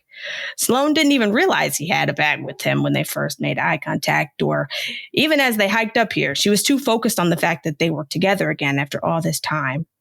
But she still watched as he removed various drinks and snacks from his bag. 2 of everything, she noticed. Trying to convince herself to speak up, he broke the silence and asked, "Aren't you going to get into the water?" Sloane, very much unprepared, said, "No, you know I didn't bring my bathing suit. I was never as organized as you." He pulled her old swimsuit from his bag, and said, "Good thing I know you." He responded with a sneaky grin. Sloane knew her facial expression said exactly how surprised she was that he still had it, because he immediately followed up with, "It's not that deep. I just hadn't seen you, and since your mom bought it, I didn't want to throw it away." "See, hooked," she thought, grabbing the bright orange swimsuit from him and thanking him for bringing it back. Sloane got up and walked a good distance into the trees to change. As she walked back, she couldn't help but to think, is this the same man that walked away from her when she needed him the most? My mom just passed, she thought. My mom just passed, she said aloud, not necessarily caring, as they weren't that close to each other yet. They never had that conversation, and she wasn't sure when they should. Was this the right time? But is there ever a right time, she thought? As she made her way back to the picnic area, Sloane asked if he was excited for World Gone Geek Fest. He said, "Of course. That is the best time of the year. Tons of gamers, cosplayers, voice actors, so many people, plus a sponsor that I've been trying to get for my channel for the longest." Sloane knew exactly who he was talking about, because so had she. World Gone Geek. They weren't just iconic faith-based all-female leaders of the biggest festival in the United States, but they were leaders in podcasting and streaming.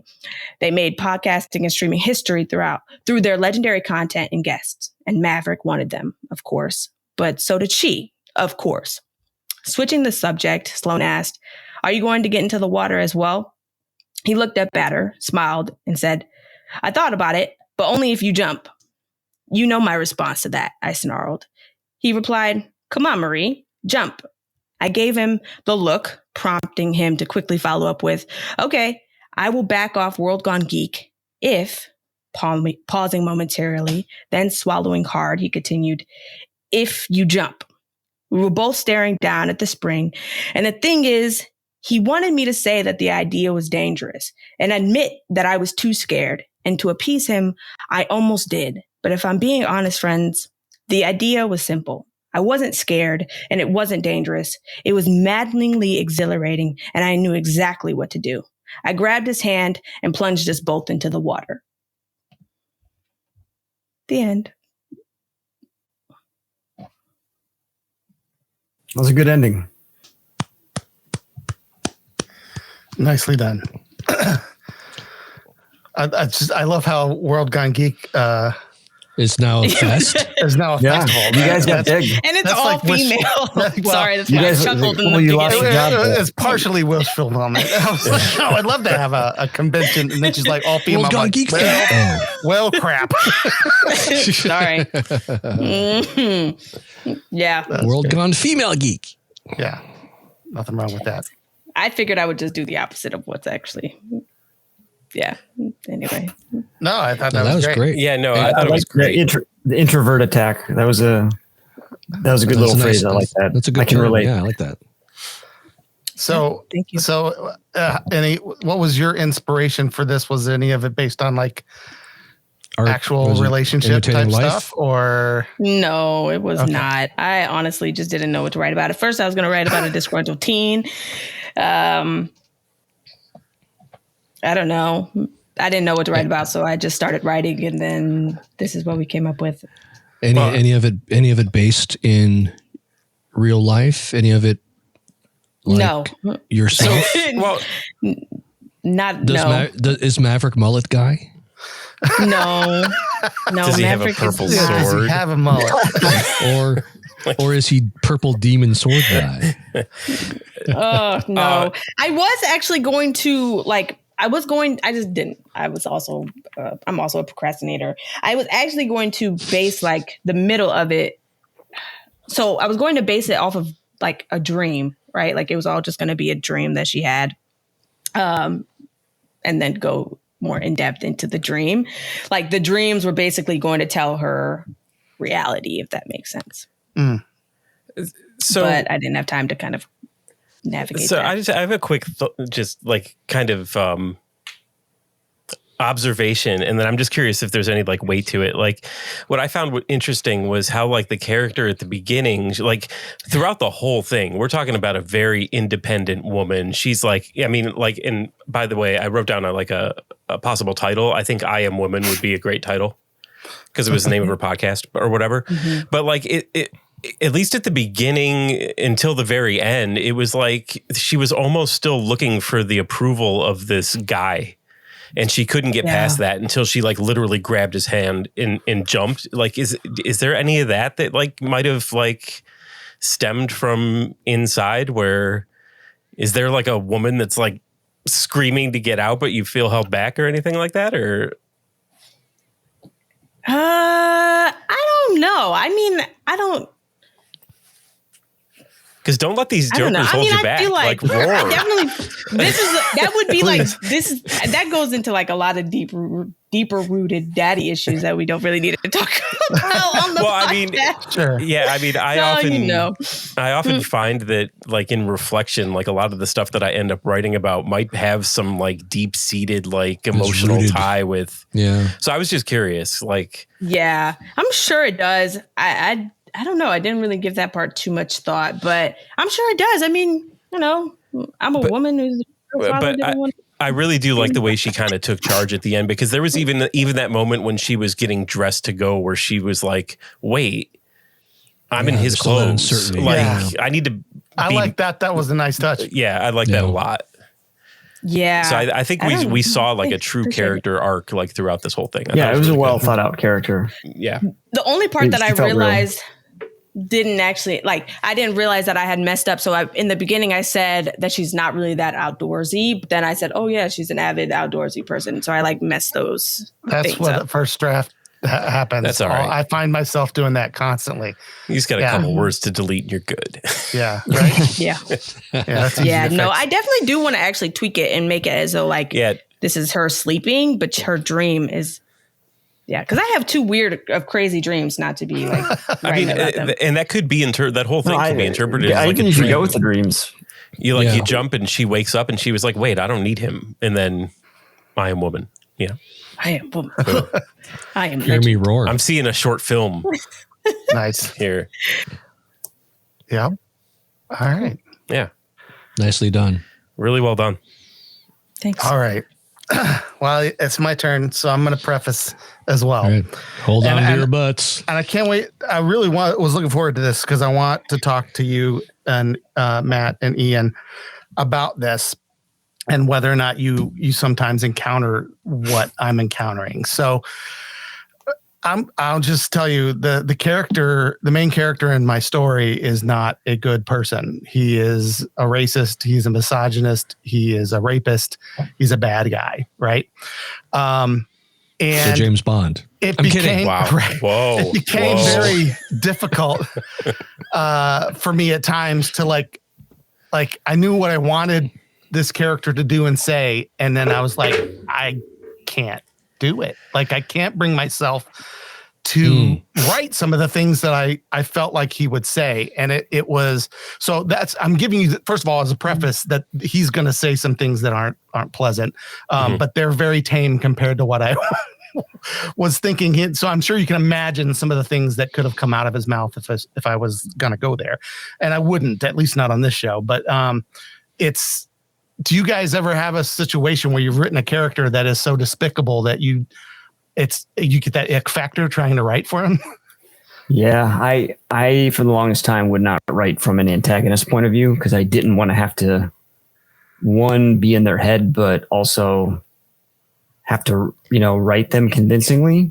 Yeah. But then, I broke that rule at some point, and even with my current work in progress, the one character I had whose head I had to be in my head, he was a very dark person, and I don't think probably in the end I communicated probably as well as I could have if I would have put everything on paper that I thought, exactly what you're describing. But it's just like I don't want to write that stuff, and I don't you start to psych yourself out like, well, if I write this, what are people going to think about me? And I also want to maintain a level of accessibility, and I don't want to write something that and I want you to get to the end of the story too, because it's not all that. But when you're living with it in your head, it's like you see everything and hear everything that person would do, and it does kind of bother you a little bit. But then you realize it's all coming out of your own head also, right? Which is sometimes the part that's. But to me that's the more just disturbing part, right? Well, I'm writing a character that based on stuff reality. You observe, perhaps, right, in everyday life. I'd actually think, right. But the ease in which you were able to put that character together, though, I think doesn't betray you as a messed up person. I think it just betrays the universal sort of depravity of humanity kind of a thing. Yeah, yeah. How anyone in the right situation could fall into a really bad spot. Well, and I think even the fact that you are recognizing this as a despicable character, means that you're okay. You know what I mean? Yeah. No, I know. I want to make. I'm just saying, I don't have a problem with I read Stephen King stuff, and he writes some just disgusting people sometimes. Sure. Right. But I sometimes I wonder, dude, where did that come from? But I know that he's a normal guy who's not gonna, you know what I mean? Who doesn't really believe those things. But that's Stephen King, right? He's been doing this for longer than I've been alive, almost. So, but if he wouldn't have taken that risk, he wouldn't be Stephen King, right? Mm-hmm. You know what I mean? That's what I'm talking about. It's less about whether I can do it. I know I can write it, and I'll feel icky while I'm doing it. But I also don't want other people to be like, dude, why did he go there? You know what I mean? Well, because this is like a horror story, and it went there. Right. It is what it is. So I just want to preface that, and so you guys at least know that there's a bad person in this. It's in third person. I tend to, and we'll talk about it after. I wanted to ask sometimes what inspires you guys. I mean, both Yuta and Allea today went in first person, and I wonder, and I listen to you guys, and sometimes you guys will do one or the other, and so I wonder what kind of inspires you to do that. For me, it should be obvious. I did not want to be this guy and be speaking from his perspective, but no, it needs to be third person for the purpose of the story anyway. Gotcha. All right, so I guess I'll read it. Let's go. Now we've prefaced all of that. Here we go. All right, the name of the story is Cold as Stone. Those urinals aren't going to clean themselves. Randy raised his head upon hearing this and stared into the eyes of his supervisor, Terrence Keene. And Terrence balked. Randy caught the hesitation. He lifted a cigarette to his mouth, took a long drag, his eyes never wavering from the stare. Then he dropped the cigarette to the concrete. Terrence tore his eyes away from Randy's and watched it fall, bounce twice with an orange spark, and then be subdued into fragments and ash beneath the toe of Randy's boot. Randy's eyes never left Terrence.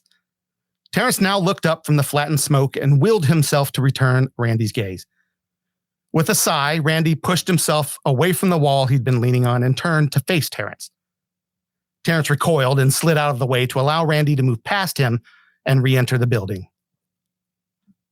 The Tylersburg Tri-County Convention Center floor was alive with activity. Hundreds of vendors, conventioneers, and exhibitors filled the cavernous room. the cacophony of 100 conversations grated on Randy's ears. Just inside the door, his dirty yellow bucket and mop, as well as a cart full of cleaning supplies, toilet paper, and attached waste bin, awaited him. He looked at both with a scowl and begrudgingly began pushing the mop bucket and pulling the cart behind. He glanced back to see Terrence re-entering the building as well, dabbing at his forehead with a handkerchief and deliberately looking practically anywhere in the world but at Randy. Pissant, Randy muttered. Randy had encountered countless pissants in his life.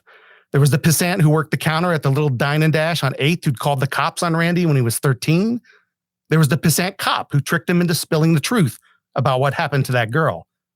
There was the pissant in the cheap suit and cheaper cologne who the county assigned to represent him in court.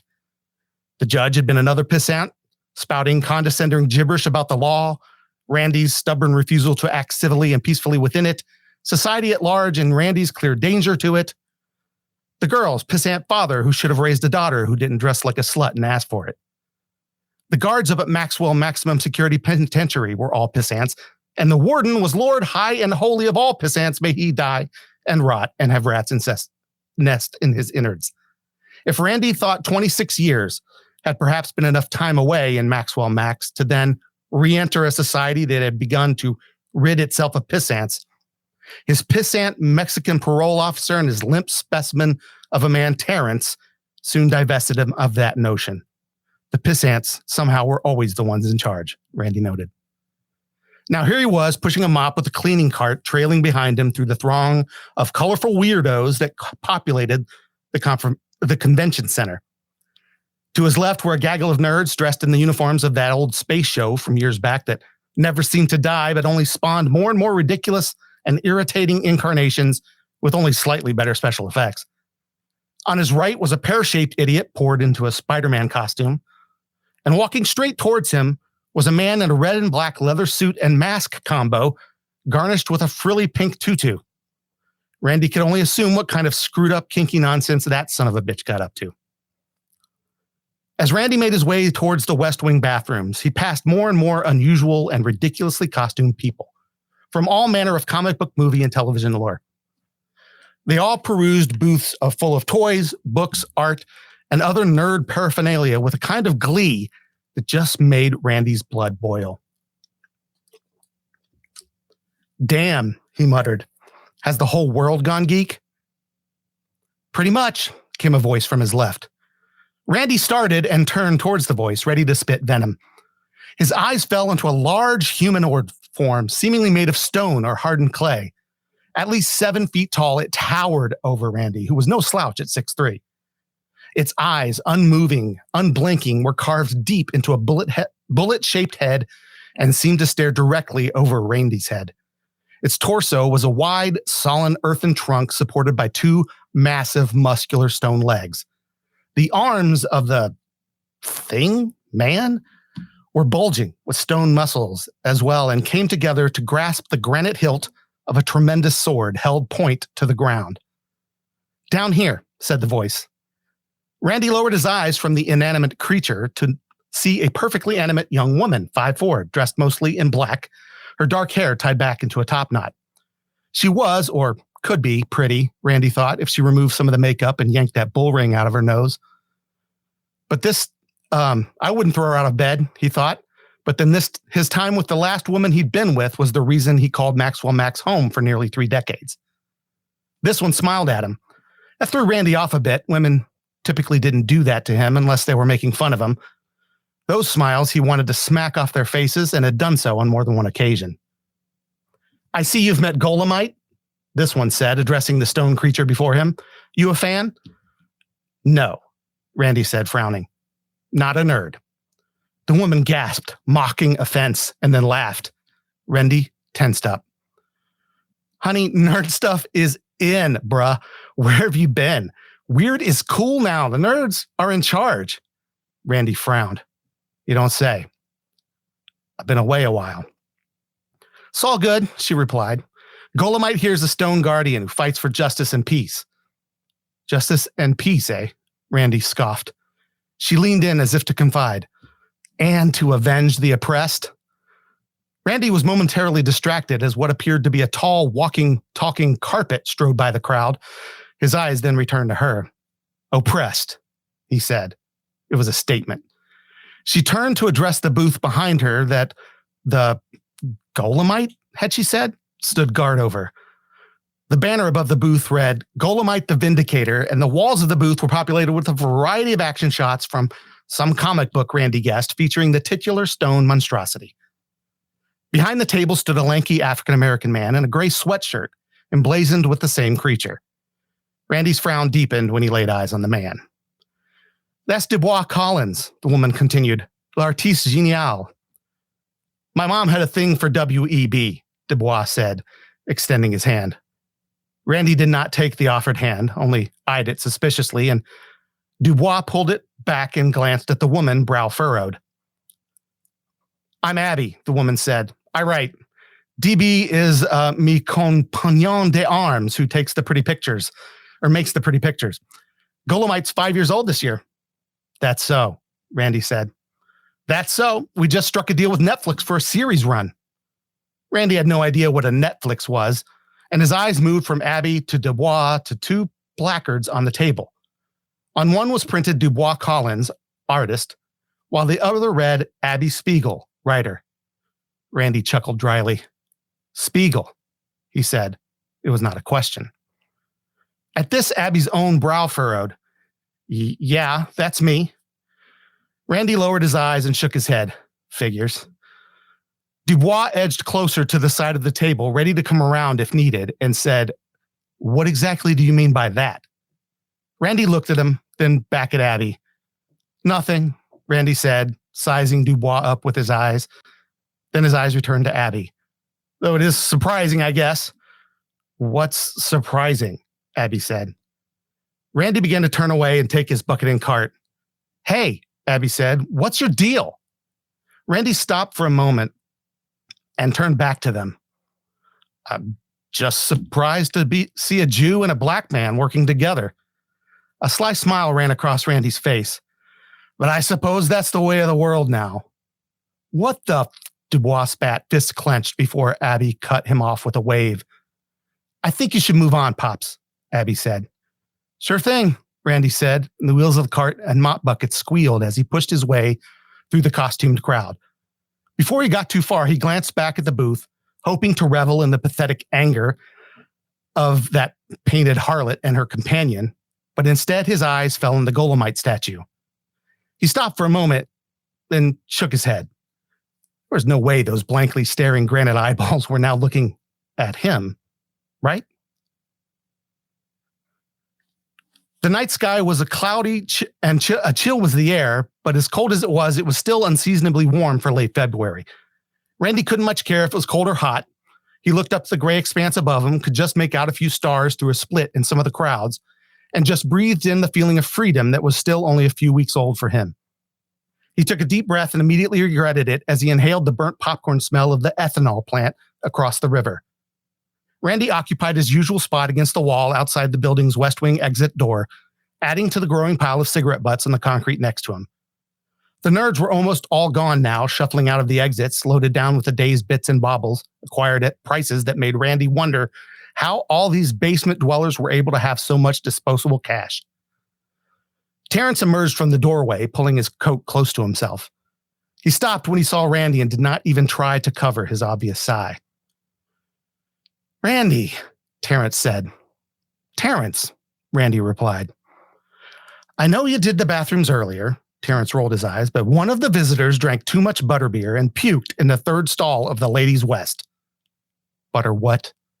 Doesn't matter. I'm afraid I'm going to need you to take care of that tonight. Terrence peered at him. Can you do that? Randy nodded. Thanks. Terrence started to pull away.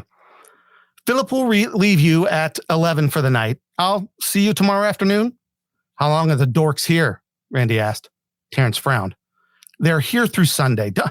Don't let any of the visitors hear you talk like that. This is one of our biggest events of the year. Randy chuckled.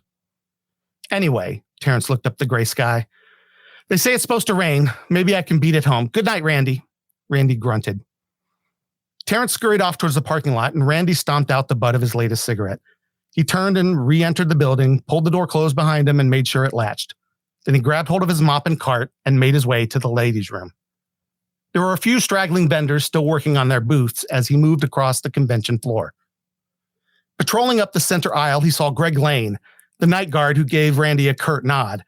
Randy didn't nod back. He knew Greg would make a show of it until all the vendors were gone and then head back to the guard room and watch TV on his phone. Randy still didn't understand how that worked, or sleep. Randy reached the ladies' room and took a door stopper out of his cart. He opened the door and wedged the rubber stop under it. Turning towards the stalls, he heard the door sliding shut as the door prop failed to find purchase on the slick floor.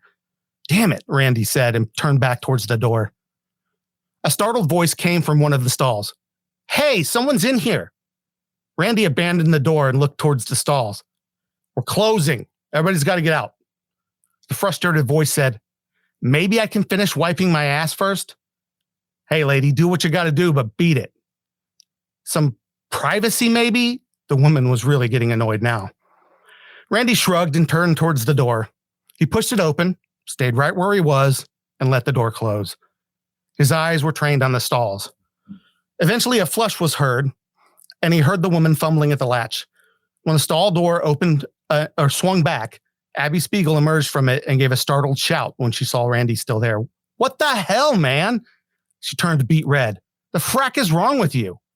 "I didn't see nothing," Randy said. "It doesn't matter. It's wholly inappropriate." She refused to come close to him and edged over to the sink to wash her hands. "I'm going to have to report this, you piece of..." Hey, Randy lifted his hands in surrender, slowly walking towards her. "It was a joke. I've been kind of out of things for a while. I forget myself sometimes, especially around women. I haven't spent a lot of time with them in years, as you can imagine. I wouldn't mind spending some time with you." "Yeah," she scoffed. "I don't care if you've been upriver for a half century. This was never appropriate behavior. Back off." He lowered his head and kept his hands up. "I hear you. No harm done. I'm sorry. Was just thinking maybe we could get together later tonight. My shift ends at 11. Abby could feel her blood turning cold, her skin crawl, and her heart was climbing up into her throat.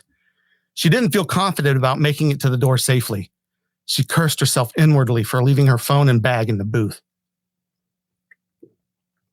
"Not freaking likely," Abby said, teeth clenched. Randy reached out and brushed her hair, and she jerked away, hip hugging the row of sinks to avoid getting nearer to him, and pushed her way to the door. Abby knew she should keep moving and pushed harder towards the door. Abby shuddered and I'm sorry, I got lost. Abby shuddered and pushed through the door, practically running for her booth. Randy caught the door and watched her, figuring he was going to catch hell for this tomorrow, and wondering if he'd just chalk this parole up as a loss and follow her to her car. Nah, he thought, that pissant Terrence is weak-willed. He'd take his chances with him and try again with her tomorrow. He pulled in his supplies and got to work. When Randy had finished his work in the bathroom, he wrestled his cart and mop bucket back out to the show floor. Only about a third of the overhead lights were on now, leaving the booths and displays below in shadowed gloom that unnerved him. The vendors were all gone, as was Greg, who was probably halfway through a phone movie by now or sawing logs. Randy didn't like it much when the place was empty and dark like this. He wasn't afraid, mind you, but the steel and concrete surroundings and the deep silence reminded him too much of Lights Out at Maxwell. He only had about a half hour left on his shift, which would be spent in the employee break room alone, eating a candy bar from the machine and listening to the time clock tick away the final minutes until he would return to his shabby apartment behind the bowling alley. He pushed his cart into the maintenance room and tucked it into a corner and began the process of rinsing his mop and dumping out the filthy water into the industrial sink. When he was finished, he put his hands behind his back, bent backwards a little, stretching.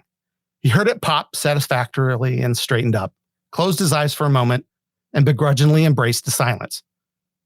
The silence was soon interrupted by a crash from out on the show floor that nearly made him jump out of his skin. He rushed to the door and looked around. There was no sound now, only the silence. He squinted as he peered across the immense darkened room. "Hello?" he called out, his voice echoing. He listened again. Nothing. "Damn it, Greg," he thought to himself. "Get out here and do your job." Randy started walking down past the aisles of tables, glancing down each aisle to see if he could see anything out of place, toppled over, or otherwise askew. For 4 aisles, he sees and hears nothing. Then he hears a thump that causes him to spin around. He was quite sure that it had come from the concession stand area. I bet those stupid kids stacked the soda syrup boxes too high, he said to himself. They probably fell down. He made his way towards the stand. If I have to clean up another mess. But there was nothing amiss in the storeroom behind the concession stand. Randy gave it one more look and then flicked off the storeroom light. He turned, ready to head back to the employee lounge, when he saw a shadow move between the booths down aisle 400. Hey, he yelled. What the hell? You got to get out of here. He started walking down towards the row where he'd seen the movement. You hear me? You better not be stealing crap. He peered through the shadows between the booth, a smile running across his mouth. He relished the idea of getting to beat down one of these comic nerds. There was more movement. This movement sounded like rocks grinding together. Randy stepped forward towards the gap between the 2 booths and emerged on the other side of the aisle and froze. Out of the shadows rose a gigantic figure, towering over Randy, its form blocking out the dim overhead emergency lights. It moved slowly towards him, and Randy backed up once again, squeezing between the booth piping. Listen, you costume freak, he said. Look, I'm going to call the guard. Randy pulled his radio off the back of his belt, but before he could lift it to his head, he felt his neck pinched between what felt like a giant vice, and he was being lifted from the ground. The radio clattered to the ground as Randy was flung like a sack of marbles into an artist's booth. He broke through the folding table and landed hard on his back, pen and ink drawings of various supernatural creatures raining down around him. He pushed up on his elbows and began furiously scooting backwards away from the figure that had tossed him. His bell had been rung pretty good and his vision was blurry and pink, but he could see a massive shape stepping over the broken table in pursuit. Randy finally backed into a folding chair and quickly used it to haul himself, dazed, to his feet. Before he could move another step, however, the vice grip that was now crushing his left shoulder and another vice grip joined it on the right.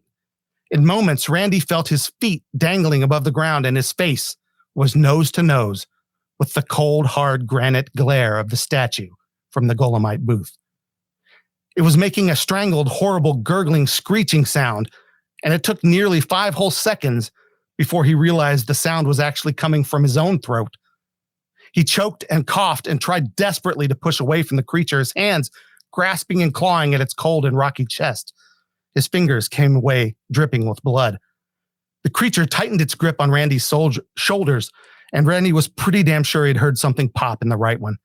The pain was so excruciating that it had passed over into numbness, and everything that was happening to him seemed to be happening far, far away. The creature leaned back slightly, and then his massive, solid head came crashing forward into Randy's face. Randy was sure his nose was broken, and probably his skull around his left eye. That damage assessment was his last thought as darkness overtook him. The next day, a poor single dad and his 11-year-old son were the ones to come upon a body floating in the river near the regatta stage where they were fishing. When the body was recovered, it was determined to be that of one Randy Volker, 54, recently of 37A Cedar Terrace, formerly of Maxwell Maximum Security Penitentiary. Nearly every bone in his body was pulverized, and his face appeared to have been smashed in by a large blunt object. Police were baffled. Abby got this news from Terrence when she approached him to report Randy's behavior from the previous evening.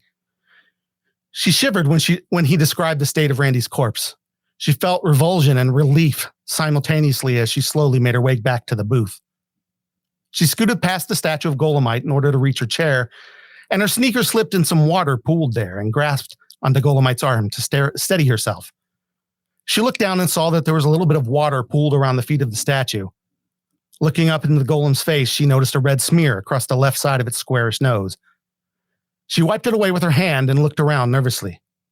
"Everything good?" Dubois asked. She absently nodded and sat down at the table, grabbing a tissue from a nearby container and wiping her fingers. She worked up a smile, squirted some hand sanitizer into her hands, and greeted a fan who approached with a mint condition Golemite the Valiant #1 sealed behind glass. On the cover, Golemite was lifting an evildoer by the shoulders as chaos rained down around them. Abby took a Sharpie and signed the glass on the frame. Golemite the statue stood guard above her. And that's it. That's the story. All right. Wow. So quite the tale.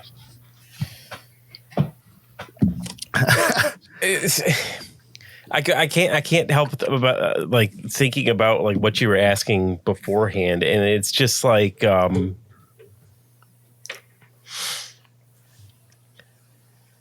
you know, when you it's almost like when you're writing about these terrible things like happening, you wonder if there's something almost like something wrong in your head where you're like wishing like this upon somebody like that. Do I really want to be writing this?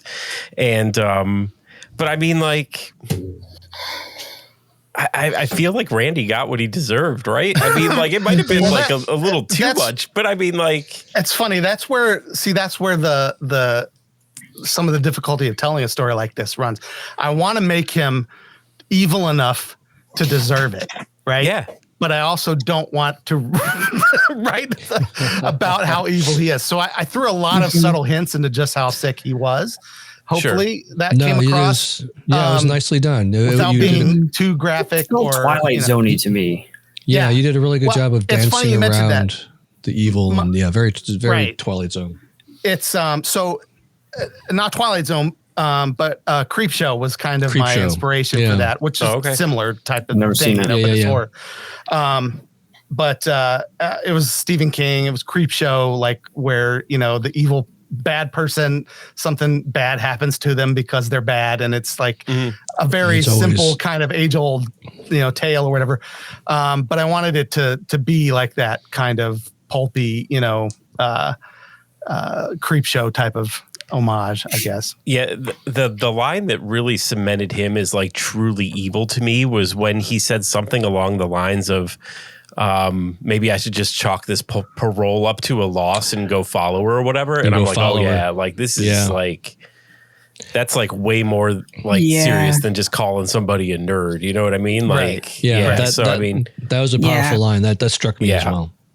Well, there were some other, besides the, obviously making a racist statement about, Jewish people and black people, there was more that I would have had him stay in there. But again, that felt wrong. It just felt wrong. Right. But again, that's the type of, unfortunately, that's a person that exists. Like that's not, I think I'm not making this up. You don't, you know what I mean? Like the sentiment was there.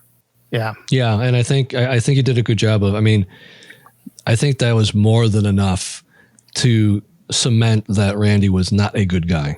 I feel like if you went any further and more graphic in all the bad things that he would have said or done, that might have been too much. I like that you kind of kept it at that first sort of layer, that tier, because then that leaves a little bit to the imagination. Like, I think what he really thinks.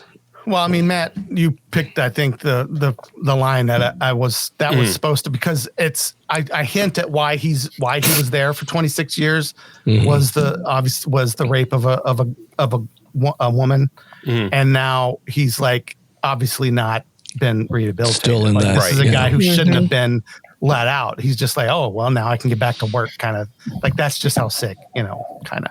I don't know. Yeah, I think the choice to like have him recently released from prison was really smart too, because like, it kind of shows the separation of his absence from the world, and like he totally missed 26 years of like life.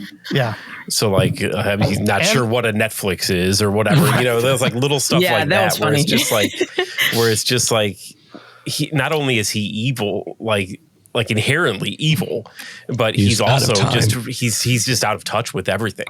And that's and kind of like that's sort of a statement that I was trying to make too, that there are people who haven't been away for 26 years that still have hold this attitude, and that's worse. Obviously, it's like what the how have we not learned something in the last 30 years? Sure, that has made us better people as a society. Well, and I mean, it could also be read as commentary on the prison system itself, because I mean, isn't the whole purpose is to rehabilitate them to re-enter society, and that obviously didn't happen. In this case. A lot of times they recommit a crime just to go back in because they don't feel like they fit in society. Well, sure, right? So I love Shawshank Redemption, right? It's funny you mentioned that, because I almost kind of like had him say that. That's you notice that he doesn't like it when the lights go out at night, because it feels like lights out. Yeah, that was the same kind of thing. But at this, at the same time, while it unnerved him, it still was like that's where he's used to. That's what he knew. Yeah, yeah. So, I think if I rewrote, and I probably will go back to this and rewrite. There's a lot more detail I want to put into how he, the golem attacks him and things like that. There was description in there that like it's one of those things where sometimes I listen to Ian and I get jealous of it, but it was right at the beginning when the cigarette hit the ground. Mm-hmm. Like all of that with like the orange ash bouncing and the boot crushed, like all of that was just perfect. And it's something that just like doesn't happen for me. So I'm always like in awe of people who can do stuff like that and still keep it going without like slowing the narrative down. Did you guys pick out where the moist squelch would have been after I thought I was going to say something about that. I was going to say it's probably while he was being crushed, his like windpipe could have let out a moist squelch. When he gets headbutted. When he gets the headbutt, it's like I'm thinking like with a moist squelch, he realized that his nose was probably broken and his skull around the left eye. Yeah, that's exactly where I would have put it. Yeah, But I don't know. Yeah. So I also think I wrote the best first line of a short story. I love. So I don't know if you guys have heard of this contest where people try to write the worst opening line to a book. They don't have to write anything else. It's just like this opening line is just terrible. Right. And like it happened on a cold and rainy, dark and stormy night. That's the This is a real contest? Yeah, I don't remember the name of it. I feel like I would definitely win. It's called A Dark and Stormy Night. Like and there are some, and the winners are like they always release like the top 10. Yeah, some of them are fantastic. It's so funny. You're just like, oh my gosh. Like you don't think about it. I'm like, well, I don't know. What is a bad line, man? And then you're like, you read some of the ones that really creative authors have come up with, and it's just like, like you have to be a great writer to write that badly. Right. You know what I'm saying? Yes, correct. Exactly. Which is kind of awesome. And then, so I was like, that's why I felt, I'm like, this is pulpy. This is creep show. This is, 80s King, you know what I mean? When he was early in his career. What would be like a really weird way to start the story? I think that's where that came from. A more interesting way, and this is where I think I was going with the Twilight Zone thing, would be to have like, and you would have had to expound it upon the Golemite. Is that what you called him? Yeah. I just wanted to call him Golem, but like the Golemite legend, you would have to expound it on a little bit, maybe to make this work. But I was thinking like if you would have had the Golemite subsume Randy, and then Randy has to like embody and fulfill the duty of the Golemite. So he has to then protect all the people he doesn't like and basically do all these good deeds. It's sort of like his punishment for the things that he'd done wrong. Interesting. And that would have been like sort of like, I that's where my head went with the Twilight Zone thing, but that's cool. You guys, I don't know if you're familiar with the golem, but it's a Jewish lore thing. Yeah. Yeah. Well, they're big stone guy, or clay. And it's usually they put a scroll in its mouth or whatever. And as long as it's in there, like it will do your bidding and it avenges people, you know what I mean? And I thought that's where I thought like, how cool would it be, for that to be like the superhero to be based on, because she's Jewish, and so she's writing that from her. Does Abby know? So then Abby's aware. I mean, that's where she came up with the idea for the story. She, does she know if the golem is really alive? I don't know. I mean, that's at the end. It's clear that she's something. You know, I left it that she's aware that something's something's I left amiss. it. Yeah, she. But she didn't want to say anything because she's like, sure, you know, right. She doesn't care what happened to him. She doesn't want to cause any trouble. Yeah. Yeah. Oh, and that contest is called the Bulwer Lytton Fiction Contest. Yeah. Okay. Yeah. I knew there was like a name because I think the person who wrote that original line in a book it's named after them. I think. Oh, yes, gotcha. yeah. All right. Gotcha. I knew it was And that related was to Dark and Stormy Night. The 2022 grand prize winner was so good. Read it. What was it? Read it. What was it? Oh, Sorry. it says, it's okay. It says, I knew she was trouble the second she walked into my 24-hour deli, laundromat, and detective agency. And after dropping a load of unmentionables in one of the heavy-duty machines, a mistake that would soon turn deadly, she turned to me, asking for two things: find her missing husband and make her a salami on rye with spicy mustard, breaking into tears when I told her I couldn't help. I was fresh out of salami. Wow. Okay. Genius. See, I think that's awesome. Like, I would totally read that I story. think we all need to do this. Wow. Like it was Can really we good. please? It was really good, but then the I was fresh out of salami just hit it out of the park. Yeah. It's great. Awesome. I feel like intentionally writing something bad, I excel at. I can do that. That's amazing. Yeah, some of these are great. Like, what do we got here? The 2020 grand prize winner. Her dear John missive flapped unambiguously in the windy breeze, hanging like a pizza menu on the doorknob of my mind. The doorknob of my That's mind. fantastic. All right. That I wouldn't read that one, but I would definitely read the story. Like if it was all written like that, the one that Allea just read, like the detective agency thing, like that's what they're doing. I would totally read that guy's story like that. That would be into that. All right. Well, this has been a lot of fun. I mean, obviously, we're a little bit over time here. We knew that was going to happen. This is a long episode. Sure. But I want to thank Matt and Ian for being here today. Their show where we guest drops tomorrow. Is that right, Matt? Yeah, tomorrow. Which is Monday, the 6th. For those of you who are watching right now or listening, you can just go to Promptly Written on your favorite podcast player. Anywhere podcasts are available. I guess. Yeah. Do you guys have a prompt for next month yet? Do we know? Or is it was you actually, and I believe it was something about finicky. Something about finicky. He looks finicky or something like that. Oh, he looks finicky. Okay. Maybe. He seems finicky. I remember it was something like that. Yeah. All right, cool. So we'll look forward to your next episode. And do you have any? Where can people find you? Besides, we told them where the podcast is, but is there anything else you want to share as far as Ian? IanLewisFiction.com is my very simple website. Mm-hmm. And I'm at MattChigaric.com. I'm on Twitter, Instagram, all of them. So wherever. Really creative, guys. Really creative. Yeah, we above and beyond is what we aspire to. They put all the creativity in their stories. They're like the web page. I mean, come on. Let's just. What was their names, Yuta? In your story, what was their names? Sat McGarrick and Liam Uwis. Liam there you Uwis. Go. Uwis. That Liam Uwis needs a pen name, I think. That's funny. I think so. That's fantastic. Yeah. Perfect. So what we announced on your podcast, Matt, and I think you said you're going to put the trailer on there. Yeah, I did. I tagged it on the end. A new podcast that Matt and I have teamed up on. Speaking of Stephen King, we were talking about earlier. Both of us are King fans, and we are going to journey through the Dark Tower series and all of the ancillary books that extend throughout his crazy Stephen all King of the side extended quests. universe. Yeah. We're going to take a lot of books. side quests. It's a lot of fun. If you're interested, if you love Stephen King, you can join us for that. I am not going to play the trailer because it's already been long enough of a show. But I will put a link to the show in the show notes so you can check that out. We got a trailer out there.